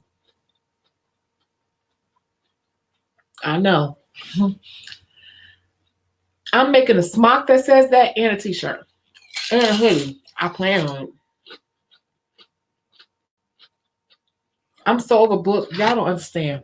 That's why I forgot to laugh. I'm so overbooked. I got people waiting on butter, scrubs. I got people trying to get in. My agency started reaching out to me. I showed you all my pedicure station, but let me show you all behind me.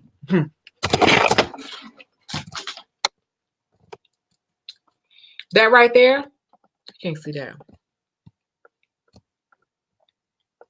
Where's the bag? I think it's by the window.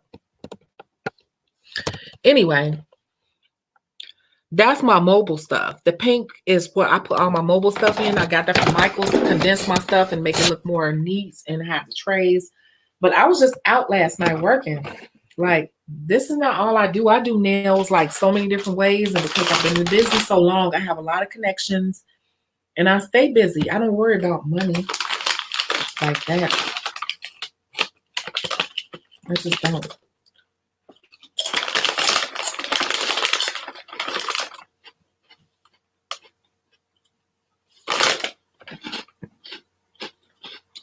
Was I clear on that case study, how I would handle that?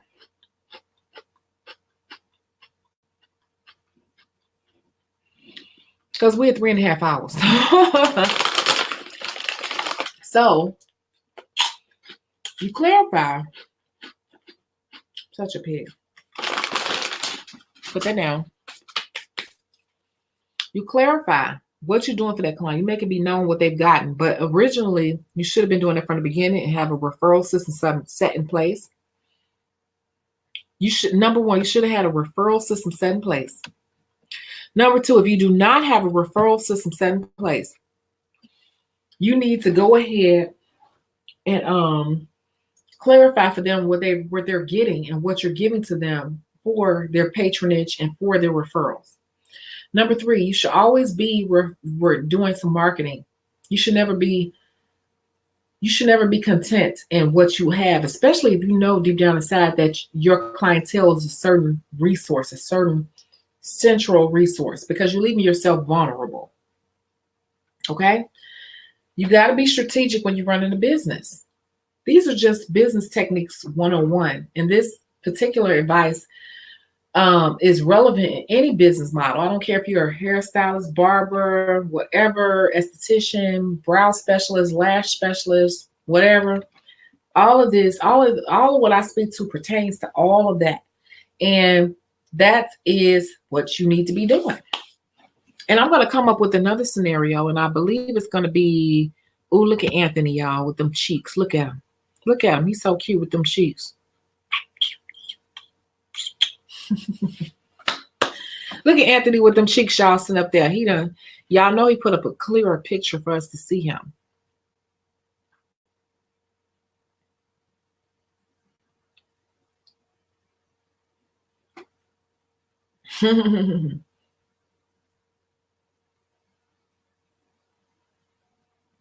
Look at Dominia, little lady ass.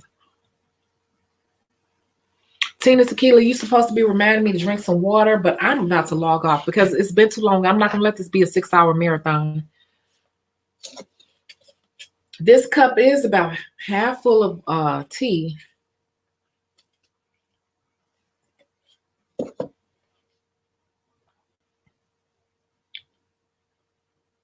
But tomorrow, believe it or not, even though it's a Thursday, no, tomorrow, Lord have mercy, tomorrow is Tuesday. I told y'all I'll be knowing what day of the week it is. I just look at my schedule.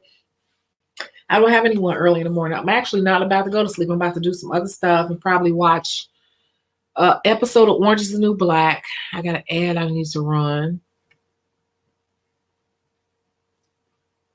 Yeah. Are there any other questions? I'm going to drink some water when I get off this live. I promise you. Thank you so much for remembering. Seriously, thank you for remembering to remind me. Could you please continue to do so? Because if we went 6 hours, I'm just studying.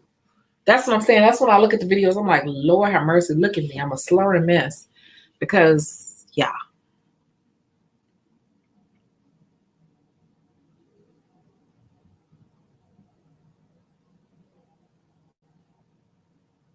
Thank you, Tommy.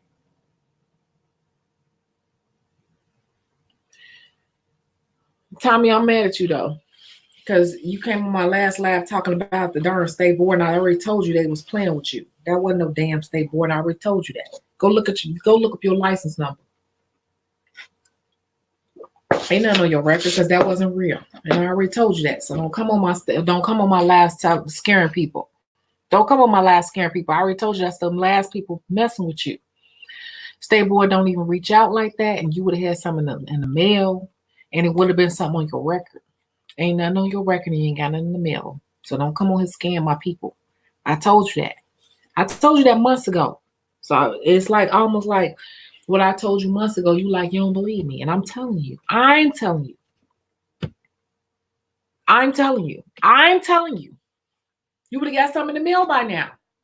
It would have been on your record by now. I would have been able to pull up your name and found it out by now. Y'all was BS, and they were sitting on the three-way line laughing. Y'all with that negative mindset. Them people giving y'all head. They was messing with you, bro. Keep moving. When people mess with you, that's how you know you mess with them. Because they felt the need to come back and give you some of their energy too. That's how you look at it. Mm-hmm. Yes, go get you some pickled okra. People have seriously come in and commented to me on like 3 different occasions in the past 12 days saying, oh my God, that is the truth. That is this, that's that. I like okra a little bit because I grew up on it. My grandmother raised me, but I don't cook it myself. But my client had it, and she's a plus size model. She's literally a plus size model. And when she says she keeps it and she had me eat it, I've been addicted. We ate all of hers. She came over my house. She ate all of mine. Like, I'm addicted to it. I have to buy like 2 jars a week. Perfect snack. Perfect. These 2 things I can eat all night and feel like I'm eating potato chips or something, and I'm getting my salt and all that. It's so guilt-free.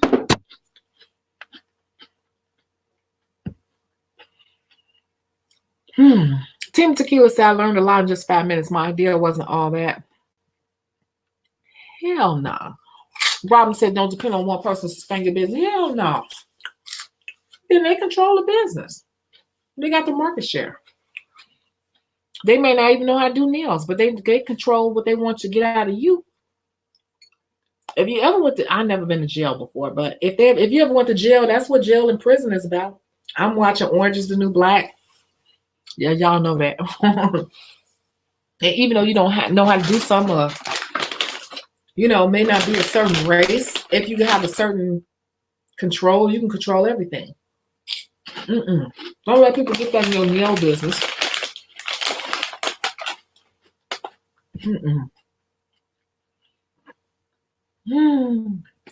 Lindsay said, really? Thank you. I'm gonna thank God. I'm gonna thank the universe because I'm just spewing it back out what I got in. I've been through a lot of stuff. I cried, broke, lost a lot of money. For real.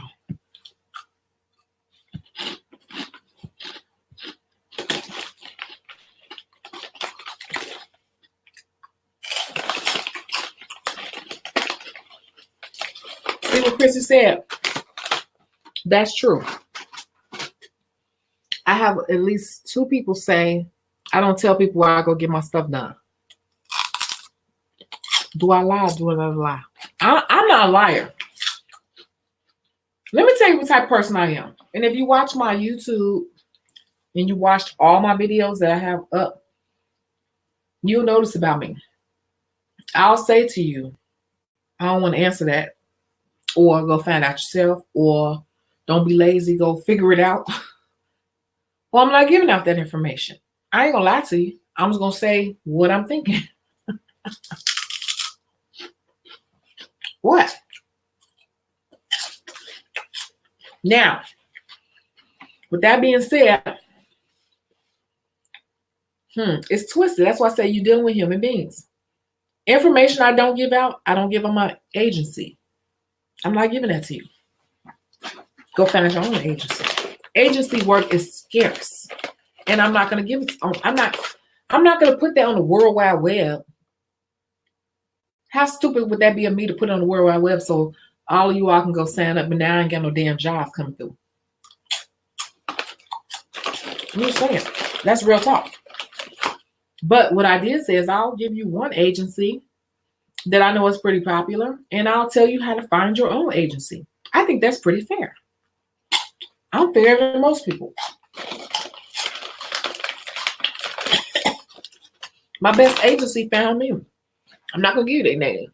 Don't ever ask me. You can ask me if you want, so I ain't going to respond to it. All is fair in the game of basketball.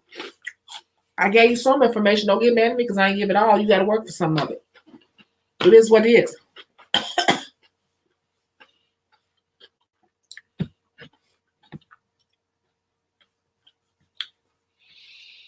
Whew, those are pretty strong. I'm a full-time tech, but it's not our only business. So I can't say I 90% rely. That would definitely suck, I'm sure. Well, I do. 100.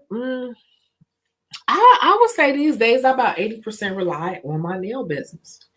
My other businesses are cool, but a lot of that money I just kind of save and take care of the things to pay my bills and everything. I rely on doing nails. It's okay. I can do 2 people in a day and make $200. I could do a person at 11, do a person at 4, and make my money that most people have to work a 10-hour day to make. So I mean, and then there are other days where people, have made $300, $400, $500 a day. I ain't made enough $30, $40 a day. It's just like it balances out. I don't know. Somebody said in the live today, you got to truly love this. If you're just looking at the numbers only, you're not going to last because you're not looking at it. You're not doing it for the right reasons. You're doing it for the trendy, pretty glitter work, which is going to fade out, or you're doing it for the money. You got to really have a love overall to stick in it. And I know for a fact this is what God put me here to do. So,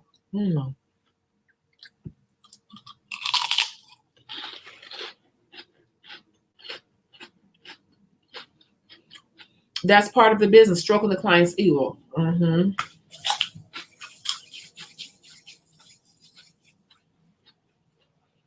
Now, interesting. I will say I had a client last year. She came in the door with that. She came in the door with that, and she wasn't a big spender. It's so many levels to this, and it depends on the situation. She was not a big spender. She came in the door cocky and telling me all the people she could bring to me and who she was on the radio and all this stuff.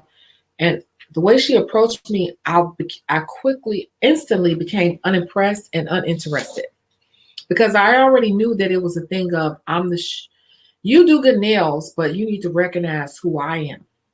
So you need to bow down to me, sort of situation. I quickly and instantly became uninterested and did her nails and charged her accordingly for every little thing. You know why? Because I really didn't want to deal with it. Because I saw this case study happening before it happened. I really did. And sure enough, this client nickel and dime the freak out of me. And every couple days, she kept calling me with something to complain about. Before I even really got started on this client's nails, they complained about every technician before them.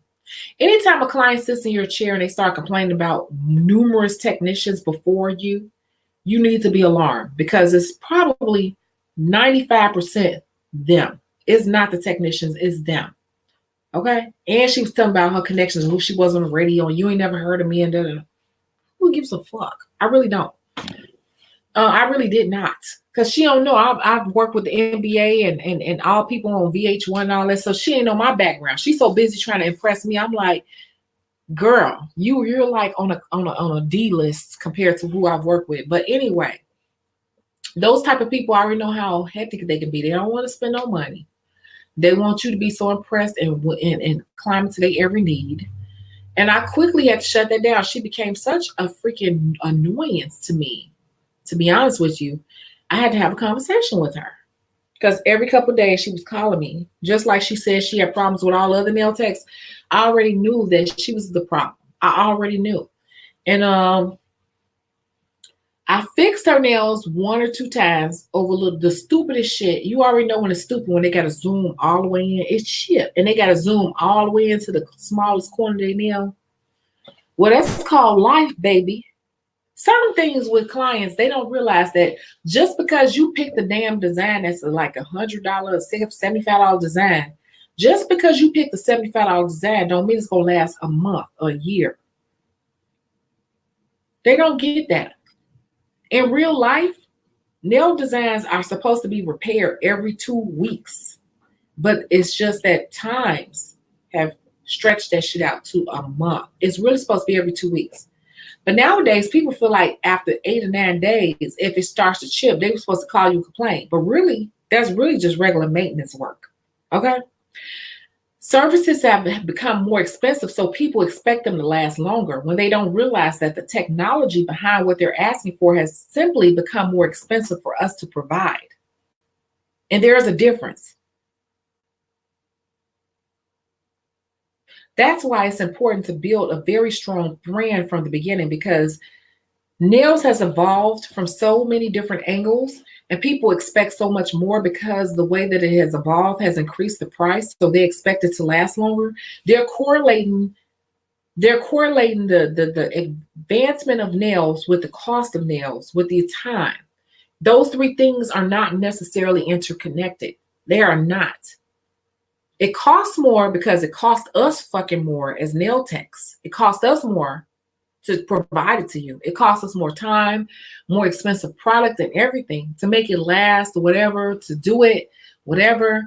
But they're equating that to time. But in real life, nails are supposed to be filled in every 2 weeks. And you will get people that's reaching out to you in 10 days acting like you did something wrong to their nails. When it's really time for you to get a freaking fill-in and a rebalance. That's the real technical term. Rebalance in 4 days. But they will guilt trip you into thinking that you're not a good nail tech. When in reality, clients have already taken over the industry and shifted this shit into thinking that nail techs are supposed to be doing way more than we're doing anyway. Anyway. Because back in the day, 2 weeks was the norm. A week and some days was really the norm for people who really had the money. And 2 weeks was average. And 2.5 weeks was like, whoa. Nowadays, people are contacting us, making us think that we're doing something wrong. We're not doing anything wrong. People are expecting more. We're dealing with the more entitled. The word is entitled. We're dealing with the more entitled clientele. Just because they're paying more, they are becoming more entitled, forgetting the fact that they're asking for stuff that costs us more and more time. And we're allowing that shit. And so that's why I put this type of broadcast up, because if you don't learn how to control your business, have control of how your setup is going, and sticking by your rules and regulations and having some damn rules and regulations, you're going to quickly grow bored and aggravated with this industry. And you're going to go get a regular ass job.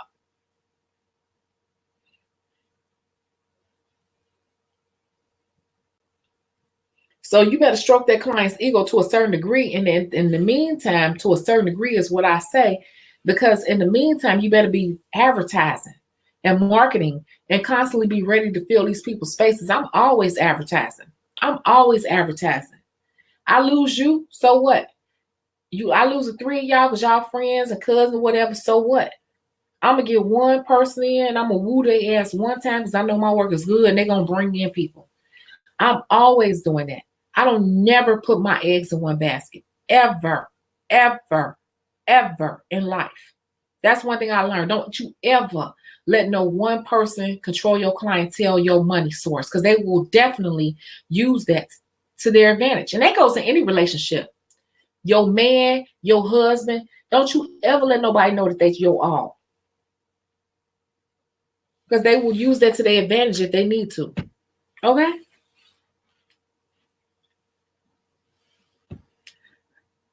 If you don't believe me or agree with me, keep going through life and come back and look at this video later. Just saying.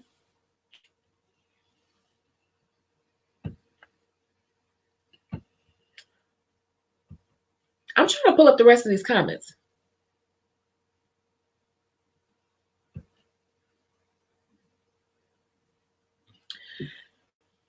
Jason asking, can you explain the proper way to use a nail pincher? I don't use a nail pincher at all because I don't do sculpted nails or gel. But the proper way to use a nail pincher is when the acrylic is about 30% or 40% dry or so, you should start to use the pincher on the nail to start to shape it. Jason, you need to figure out what you really want to do with nails and figure out what your lane is in nails. You need the book. It does not go into actual nail instruction on technique and everything, but what is your specialty going to be? Because your questions and my recent lives have been like all over the gamut, and you got to figure out what your specialty is going to be, because like I said before, people think I want to be a nail tech. What kind of nail tech you want to be? A natural nail tech, a gel nail tech, an acrylic nail tech, a pedicurist, a naturalist? It's so many different avenues. So, I mean, you might be still figuring it out, but a nail pincher is something that you use to shape the nail when it is in its, what's the word? A nail pincher is something that you use when the acrylic is in this polymerization process, meaning that it's curing. And so not when it's freshly about to cure, because you will mess it up. You want to wait. I'm sorry. Let me erase that number. When it's about 60% about cured, and depending on how you lay your acrylic, you have to figure that out. When it's about 60% cured, it's a learning process. Then you have to use that pincher to set the shape and how you want the concave to be on a vertical basis, not horizontal, how you want it to be on a vertical basis. I know how to use this stuff. I know how to do all this stuff. I just prefer not to deal with certain aspects of it. I could do it. I just don't want to, because I've already carved out my avenue in this industry and I stick with it. But if you try to work with that and working with sculpted nails, that is what a pincher is for. The pincher is to lay on a nail from the edge of the skin out to kind of shape it and make it a C curve. The C curve, you can't place it too early because it's too liquidy. You want to make sure it's about 60% dry, and then you place the pincher on there so it begins to cure. I suggest you use the wording in the YouTube. Yeah. My scalp is itching. I suggest you use that word in the YouTube search bar to learn further instruction, because it is not my field of expertise. If you're going to be doing sculpted nails, you need to be charging accordingly. I don't think anybody who does sculpture nails should be doing cheap nails. It should be a service that is a premium service. Those you're ripping yourself off. And I said it. Chicago said it. Yeah, you're right. What? I'm just saying. Like, if you like sculpture nails and that's the route you want to go, make sure you're charging for that, because don't be charging no regular ass prices for sculpture nails. People are going to be ripping you off left and right. You're going to be feeling burnt out. I can do a sculpture nail. I have the sculpture here. I don't want to fool with a tip, a whole full sculpture tip, because I've already built my clientele, and they're used to paying a certain amount, and I've already built those people, and I will have to charge substantially more to do that because it's a more skilled expertise. To me, it's like a higher level service, and I've already built my loyal clientele that I'm comfortable with. This is just me, and I have a good flow.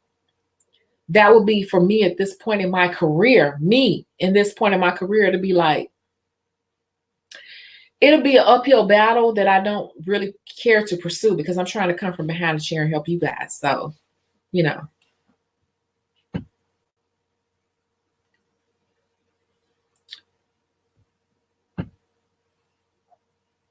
Yeah, sculpture nails should be more money. You all shouldn't be charging regular prices.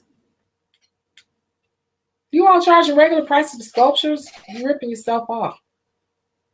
Sculpture nails should at least be $15 more. You're building a nail from scratch.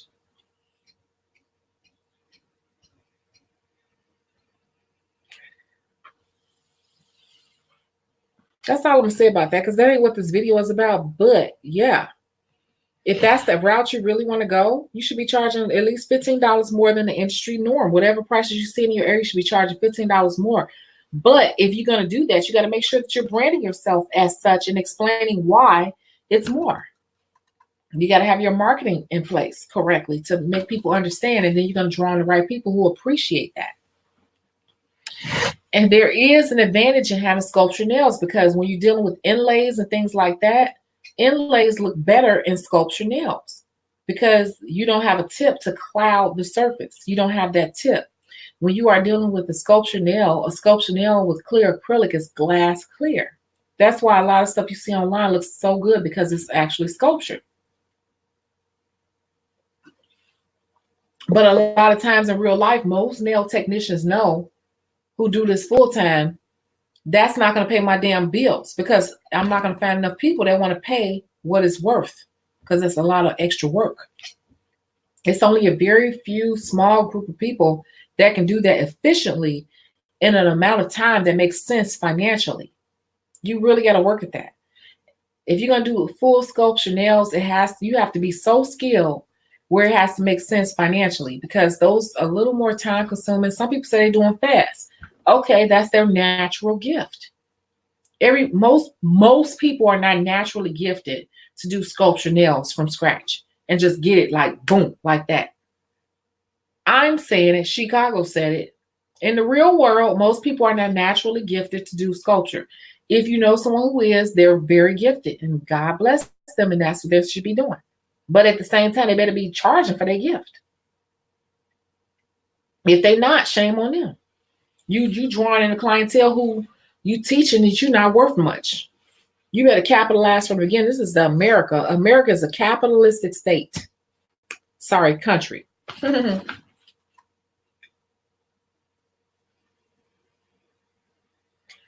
Marisha said, read my last comment because that's my last issue. I need help on that.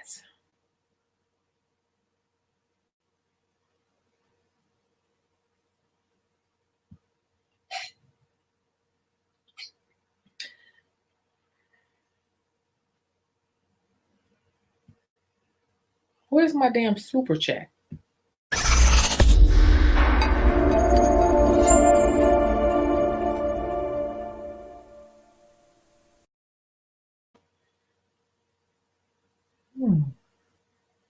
Looking at my bait. Here we go. 4 hours. See how y'all get me? My issue is people loving my work and the same people coming back, and me having hella people that love my work, that love to watch my work.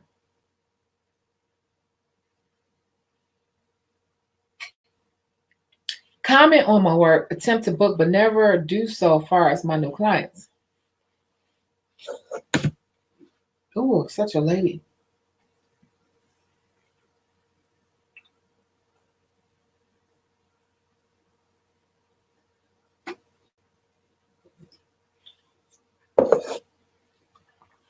What's your Instagram?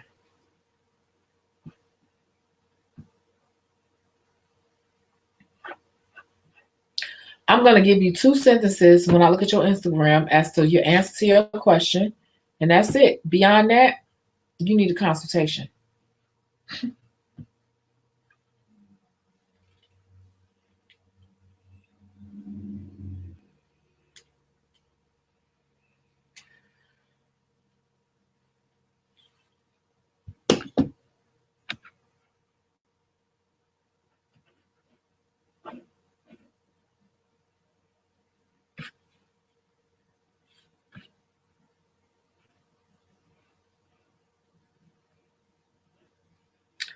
Uh-oh.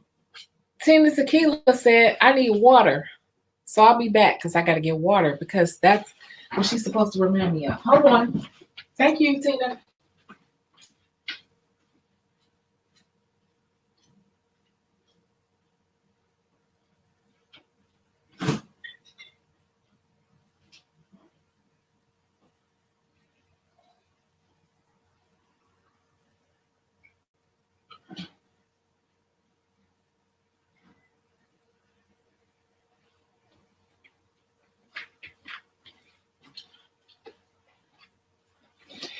Y'all are not going to believe what happened to me. Oh, shit. Stepping on this cord. Y'all not going to believe what happened to me today.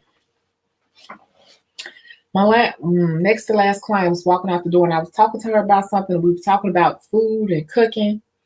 And I opened up the refrigerator and I went to show her the pickled okra. And I was bringing the pickled okra out the refrigerator to show her.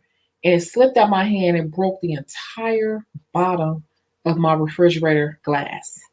So all of my refrigerator glass is broke, sitting at the bottom shelf.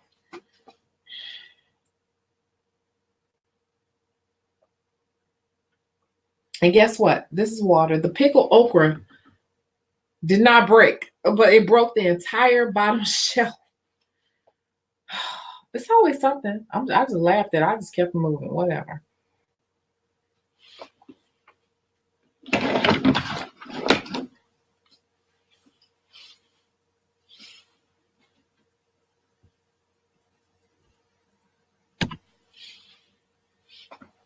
Okay, we're going to look at Marisha's.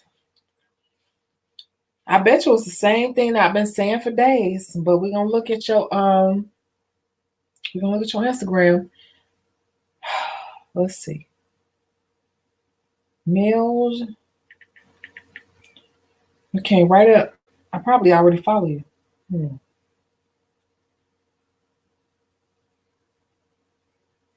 Hold on. Everybody look at it. There it goes. Comment below.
I'm still looking.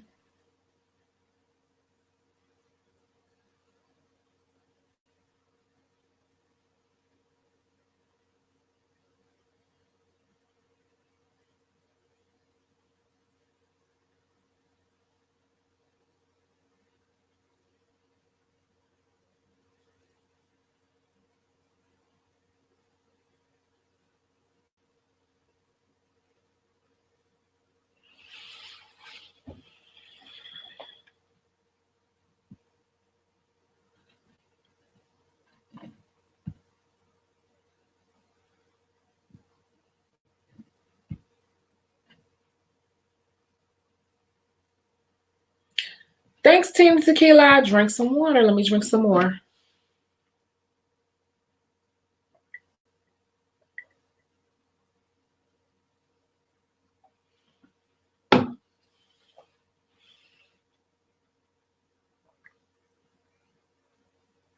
So nasty.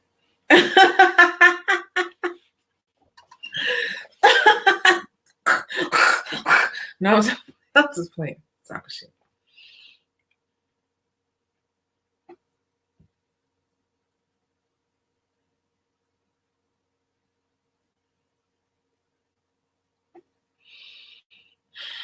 What's your question? Again, Marisha? Let's go back to it. This is Marisha's problem. I drank that water too fast. You all know I don't have a regular digestive system.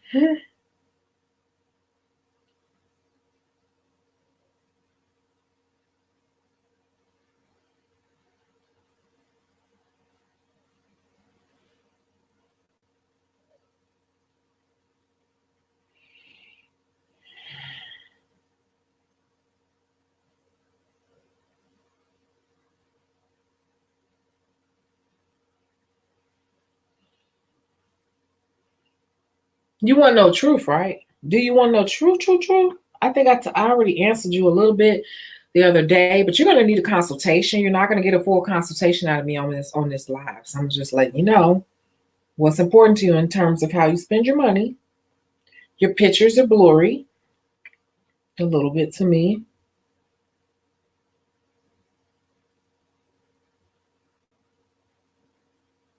Your logo is not crisp.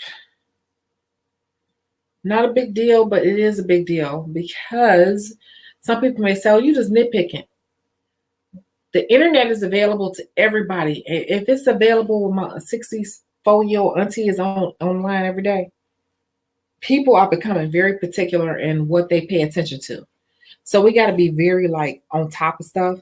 So I like your logo, but it's not crisp enough, and it needs to be, it's sitting at the top of the page. So you need to center that. Is this a business page?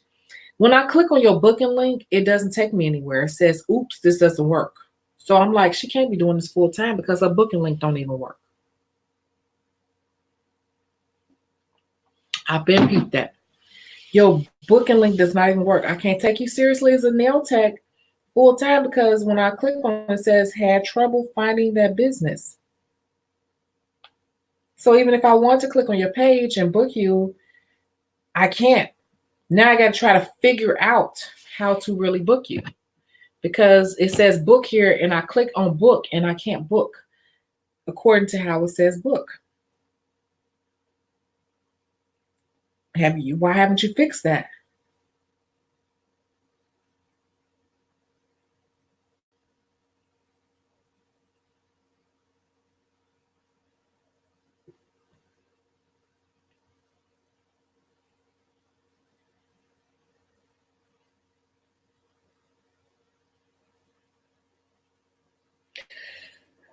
Looking at your first 6 pictures, not even scrolling down, they're not clear. They're too far away to see the quality of your work. I'm not even scrolling. I'm just looking at the top of your page. I tried to hit the book button. It says I can't book with you. The first 6 pictures, the pictures of your work are not really clear. It's too much glare, something on your work. They're not close enough. And I say your logo is faded. People may say that's not a big deal. It is a big deal. Nobody's going to say to you ever, no one is ever going to say to you that your logo is faded. But me as a marketing professional with a BA and an MBA in marketing, I'm telling you that matters. Okay? It's a psychological thing. It's not anything verbal that anyone is going to say. I'm telling you from my background in corporate America that your logo needs to be more vibrant. And it's faded. That's it. It needs to be a bit bolder. That's not a big deal. But your pictures in general are a little bit faded. I think they're overlit or something, or they're overexposed.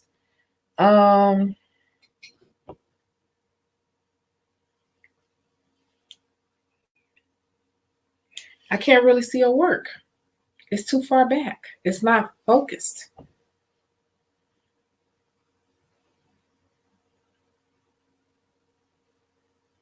So I'm not going to go any further.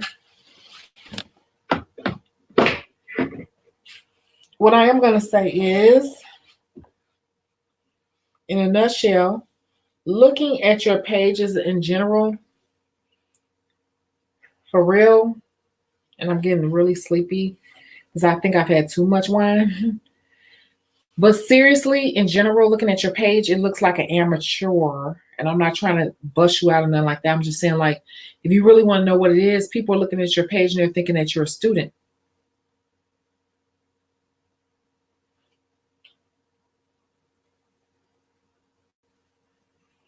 I think that's what it is. It looks like you are getting started.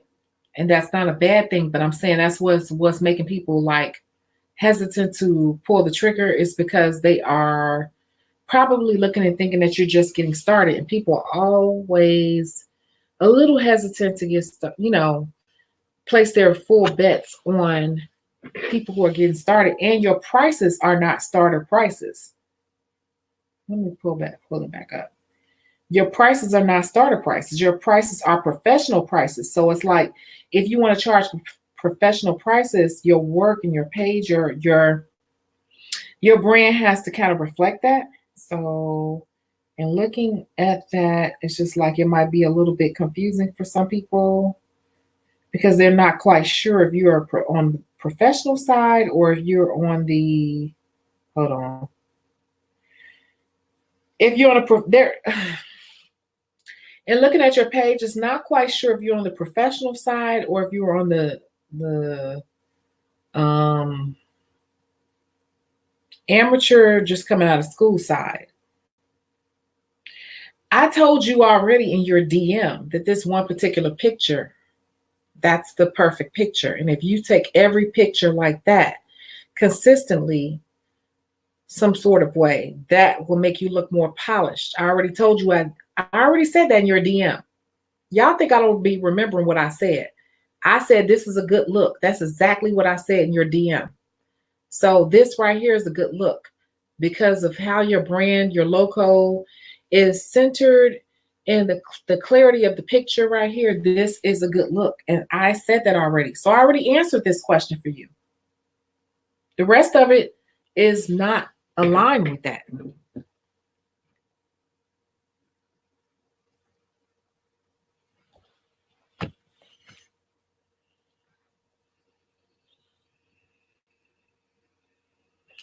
You know what I'm saying? That's all I can see right now. Anything else, any further clarification, you need to book a consultation with me so we can dig a little further. And then that's it.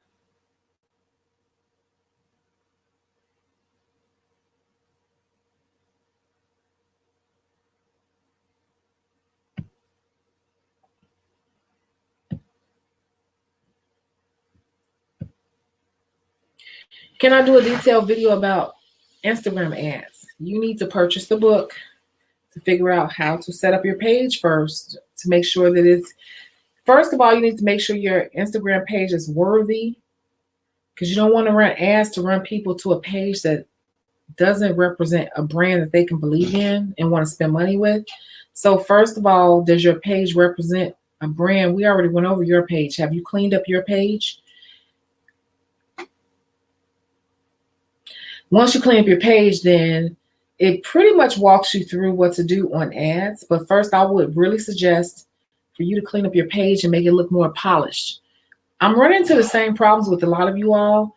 You all need to clean up your pages and make them look more professional, a little more polished and professional, because I'm just looking at your pages at first glance and I'm getting that I'm just starting out sort of feel from it. And you got to make people believe that you are confident in what you're doing and you've been doing this. Get what I'm saying?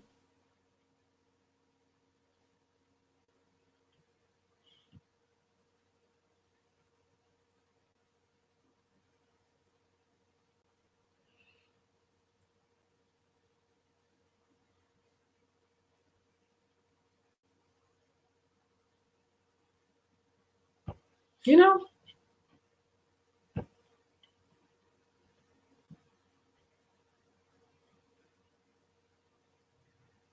Hold on.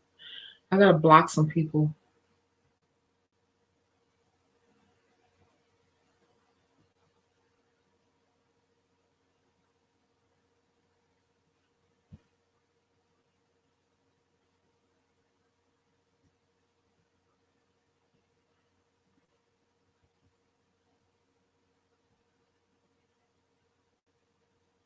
Mhm.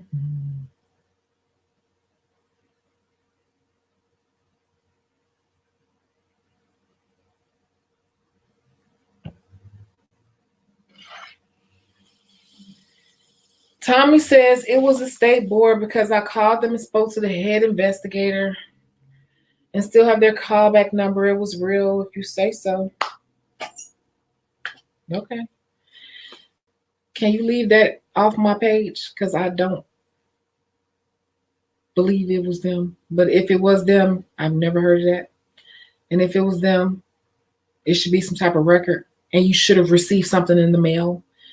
But if you call back the number they gave you and they say it was a head investigator, then if that's what you believe, then okay.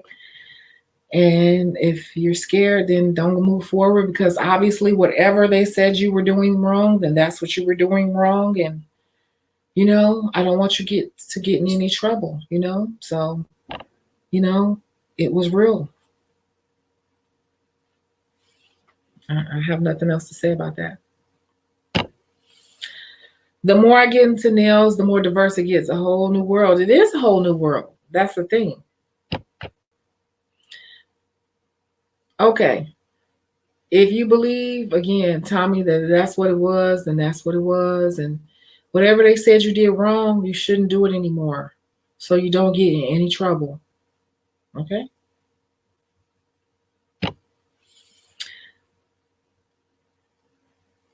So, Marisha, you should just look at, like I said in your DM, that one picture that I commented on. I said, this right here is good work or whatever. That's the look. Basically, what I meant was that's the look you should go for, and just consistently do that look and have a way for people to reach you, because when people hit your booking link, it doesn't go anywhere. So it makes it look like you don't really do this professionally.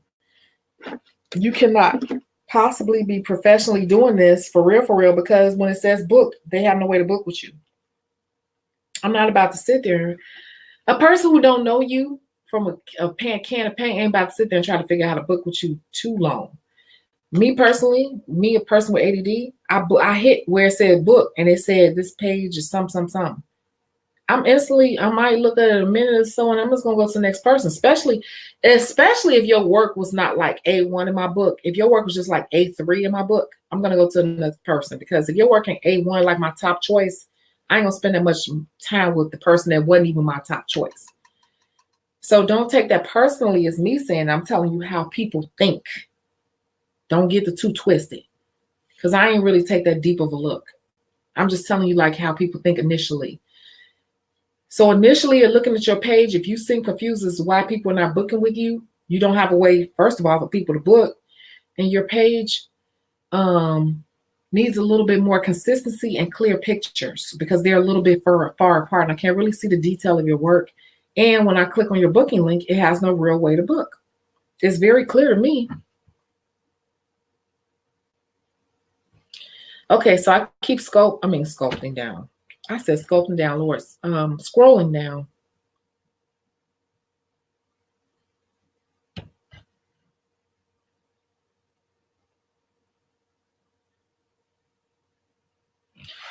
Tanisha, I emailed you a copy of the official complaint I received from the state. I can only be thankful it's closed without issue. Is why I have no blemish on my record. Okay, so official complaint I received from the state. Let's just say this happened. Okay. If it happened, it's a complaint that you received from the state. It was issued with no blemish on your record, which means it was some bullshit that somebody just called in on you and it had no weight. So why do you keep holding on to that and bringing that up? That was just somebody trying to throw salt on you and it had no weight. That's why I say don't bring that negativity on my page, because even if somebody did do that, it had no weight. That's why it's not on your record. And they just said that somebody's tried to complain on you. It didn't have no weight. You just said it right here. Official complaint, your words. Close without issue. Your words. You have no issue, no blemish on your record. Your words. Meaning somebody tried to call some bullshit on you and it had no weight. So why would you bring that on my page in a way where it scared people into thinking that they were doing something wrong? And that's where I had issue, because you put it out there in a way that it was scaring people. And now you're saying in a way where somebody tried to blow a horn on you and they had no real complaint on you. And that was my whole thing. Don't try to put that out there in a way where it's scaring these new nail techs. Because if you're doing something right and you are licensed and you know what you're doing, they will not have no real issue with you. And I'm not about to keep going deep into that. And I will start to block people if they start bringing that stuff on my page, for real. So you say it happened, whatever way it happened. But even if it did happen and it happened that way, it still was some bullshit that somebody tried to say on you and it didn't even have no weight. That's why I don't want to entertain it that deep, because it don't really have no real weight. It goes back to what I originally said. And if people put as much energy into trying to prove me wrong, or put as much energy into trying to put that into their career, they would be much further in their career. On everybody's part. You get what I'm saying? Because even you saying the people that put their energy into you, trying to bring you down, them people will be much further into their career if they didn't put their energy into you. The state didn't even put that much energy into it. They didn't even send a personnel on you because it wasn't nothing to put into it. You get what I'm saying? It wasn't even that much serious to put. It wasn't even worth putting a person on to pay that person to come out, because you weren't really doing nothing wrong. That's my whole freaking point. People be putting their energy into the wrong stuff. People don't care. As long as you paying your taxes and everything, and you license and you paying the state their money, you paying the city their money, you paying the IRS their money, don't nobody care what you're doing. And I care not to divest my energy into that. That's it. You know what I'm saying?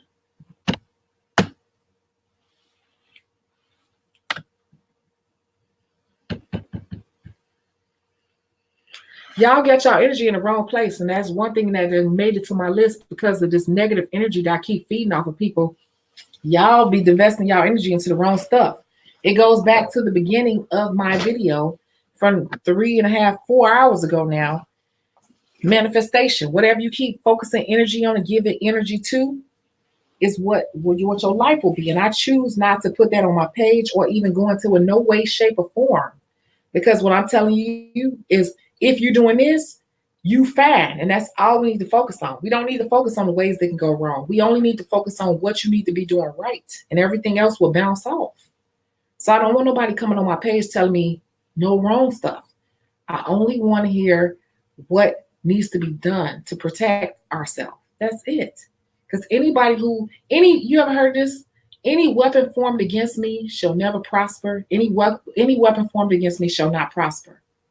This is a perfect example of that. Any weapon formed against me shall not prosper. That's a weapon formed against you. You're still giving it prosperity by even speaking on it. Even if that happened that way. You're letting it prosper by trying to put it out there to other nail techs who are already scared about pursuing a career. That's why I choose not to put that on my page, because even putting stuff out there like that is putting fear into people.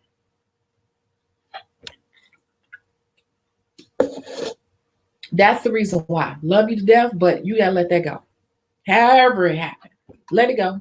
I don't want to hear nothing else about that, for real. Just thank God that whatever happened, you fine. Go work. And if you want to work from home, work from fucking home. You fine. I'm telling you, you fine.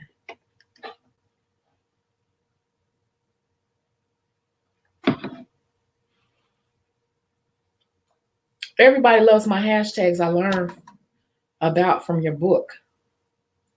That's right. We're not going to give too much detail because they think they got it, but they ain't got it because it's a little more detail in the book, ain't it? They missing some stuff. And people think they can ask me questions on my lab and I'm just going to get them free consultation and free details and all that. And they getting around stuff. They ain't getting the beef of it. They getting the trim of it. That's what I'm talking about. Them hashtags, it's more detailed than that. And it's specific. Hashtags don't be making no sense and they ain't helping them. But, you know, if you want to just invest in glitter, then go ahead and keep investing in glitter. You know what I'm saying? But this live is getting long.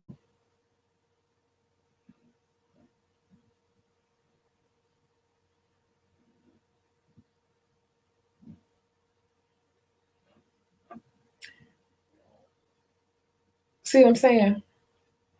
But we're still talking about it in a whole nother video. So you have great insight on many different perspectives. I tried, but I'm getting tired. Now, at first I said I was sleeping, but now I'm actually getting tired. I grew up in church. That's a true scripture though, right? What? Y'all, I'm about to go. I'm just saying. Ain't nobody got in trouble.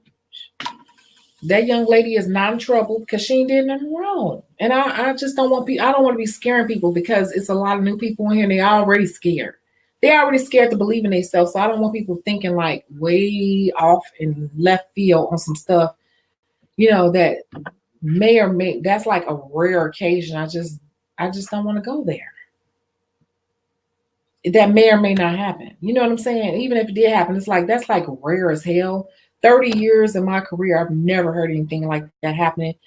And still nothing happened to that person. So we got so many people on here who are very afraid already. Why take the worst absolute case scenario and put that extra fear on them unnecessarily? A lot of that, I just choose not to focus on that. I choose to focus on the best case scenario, not the worst case. So okay, so I think that we 4 hours. I plan on this being 1.5 hours at most. We're at 4 hours. And so I hope that this first case study, number 1, was very helpful for people. Everybody got a chance to say what they wanted to say. You all take what you want to take from it. And I gave my little humble little opinion. And I'll catch you in the next live. Okay. Oh, shoot. Good night. Because I'm tired.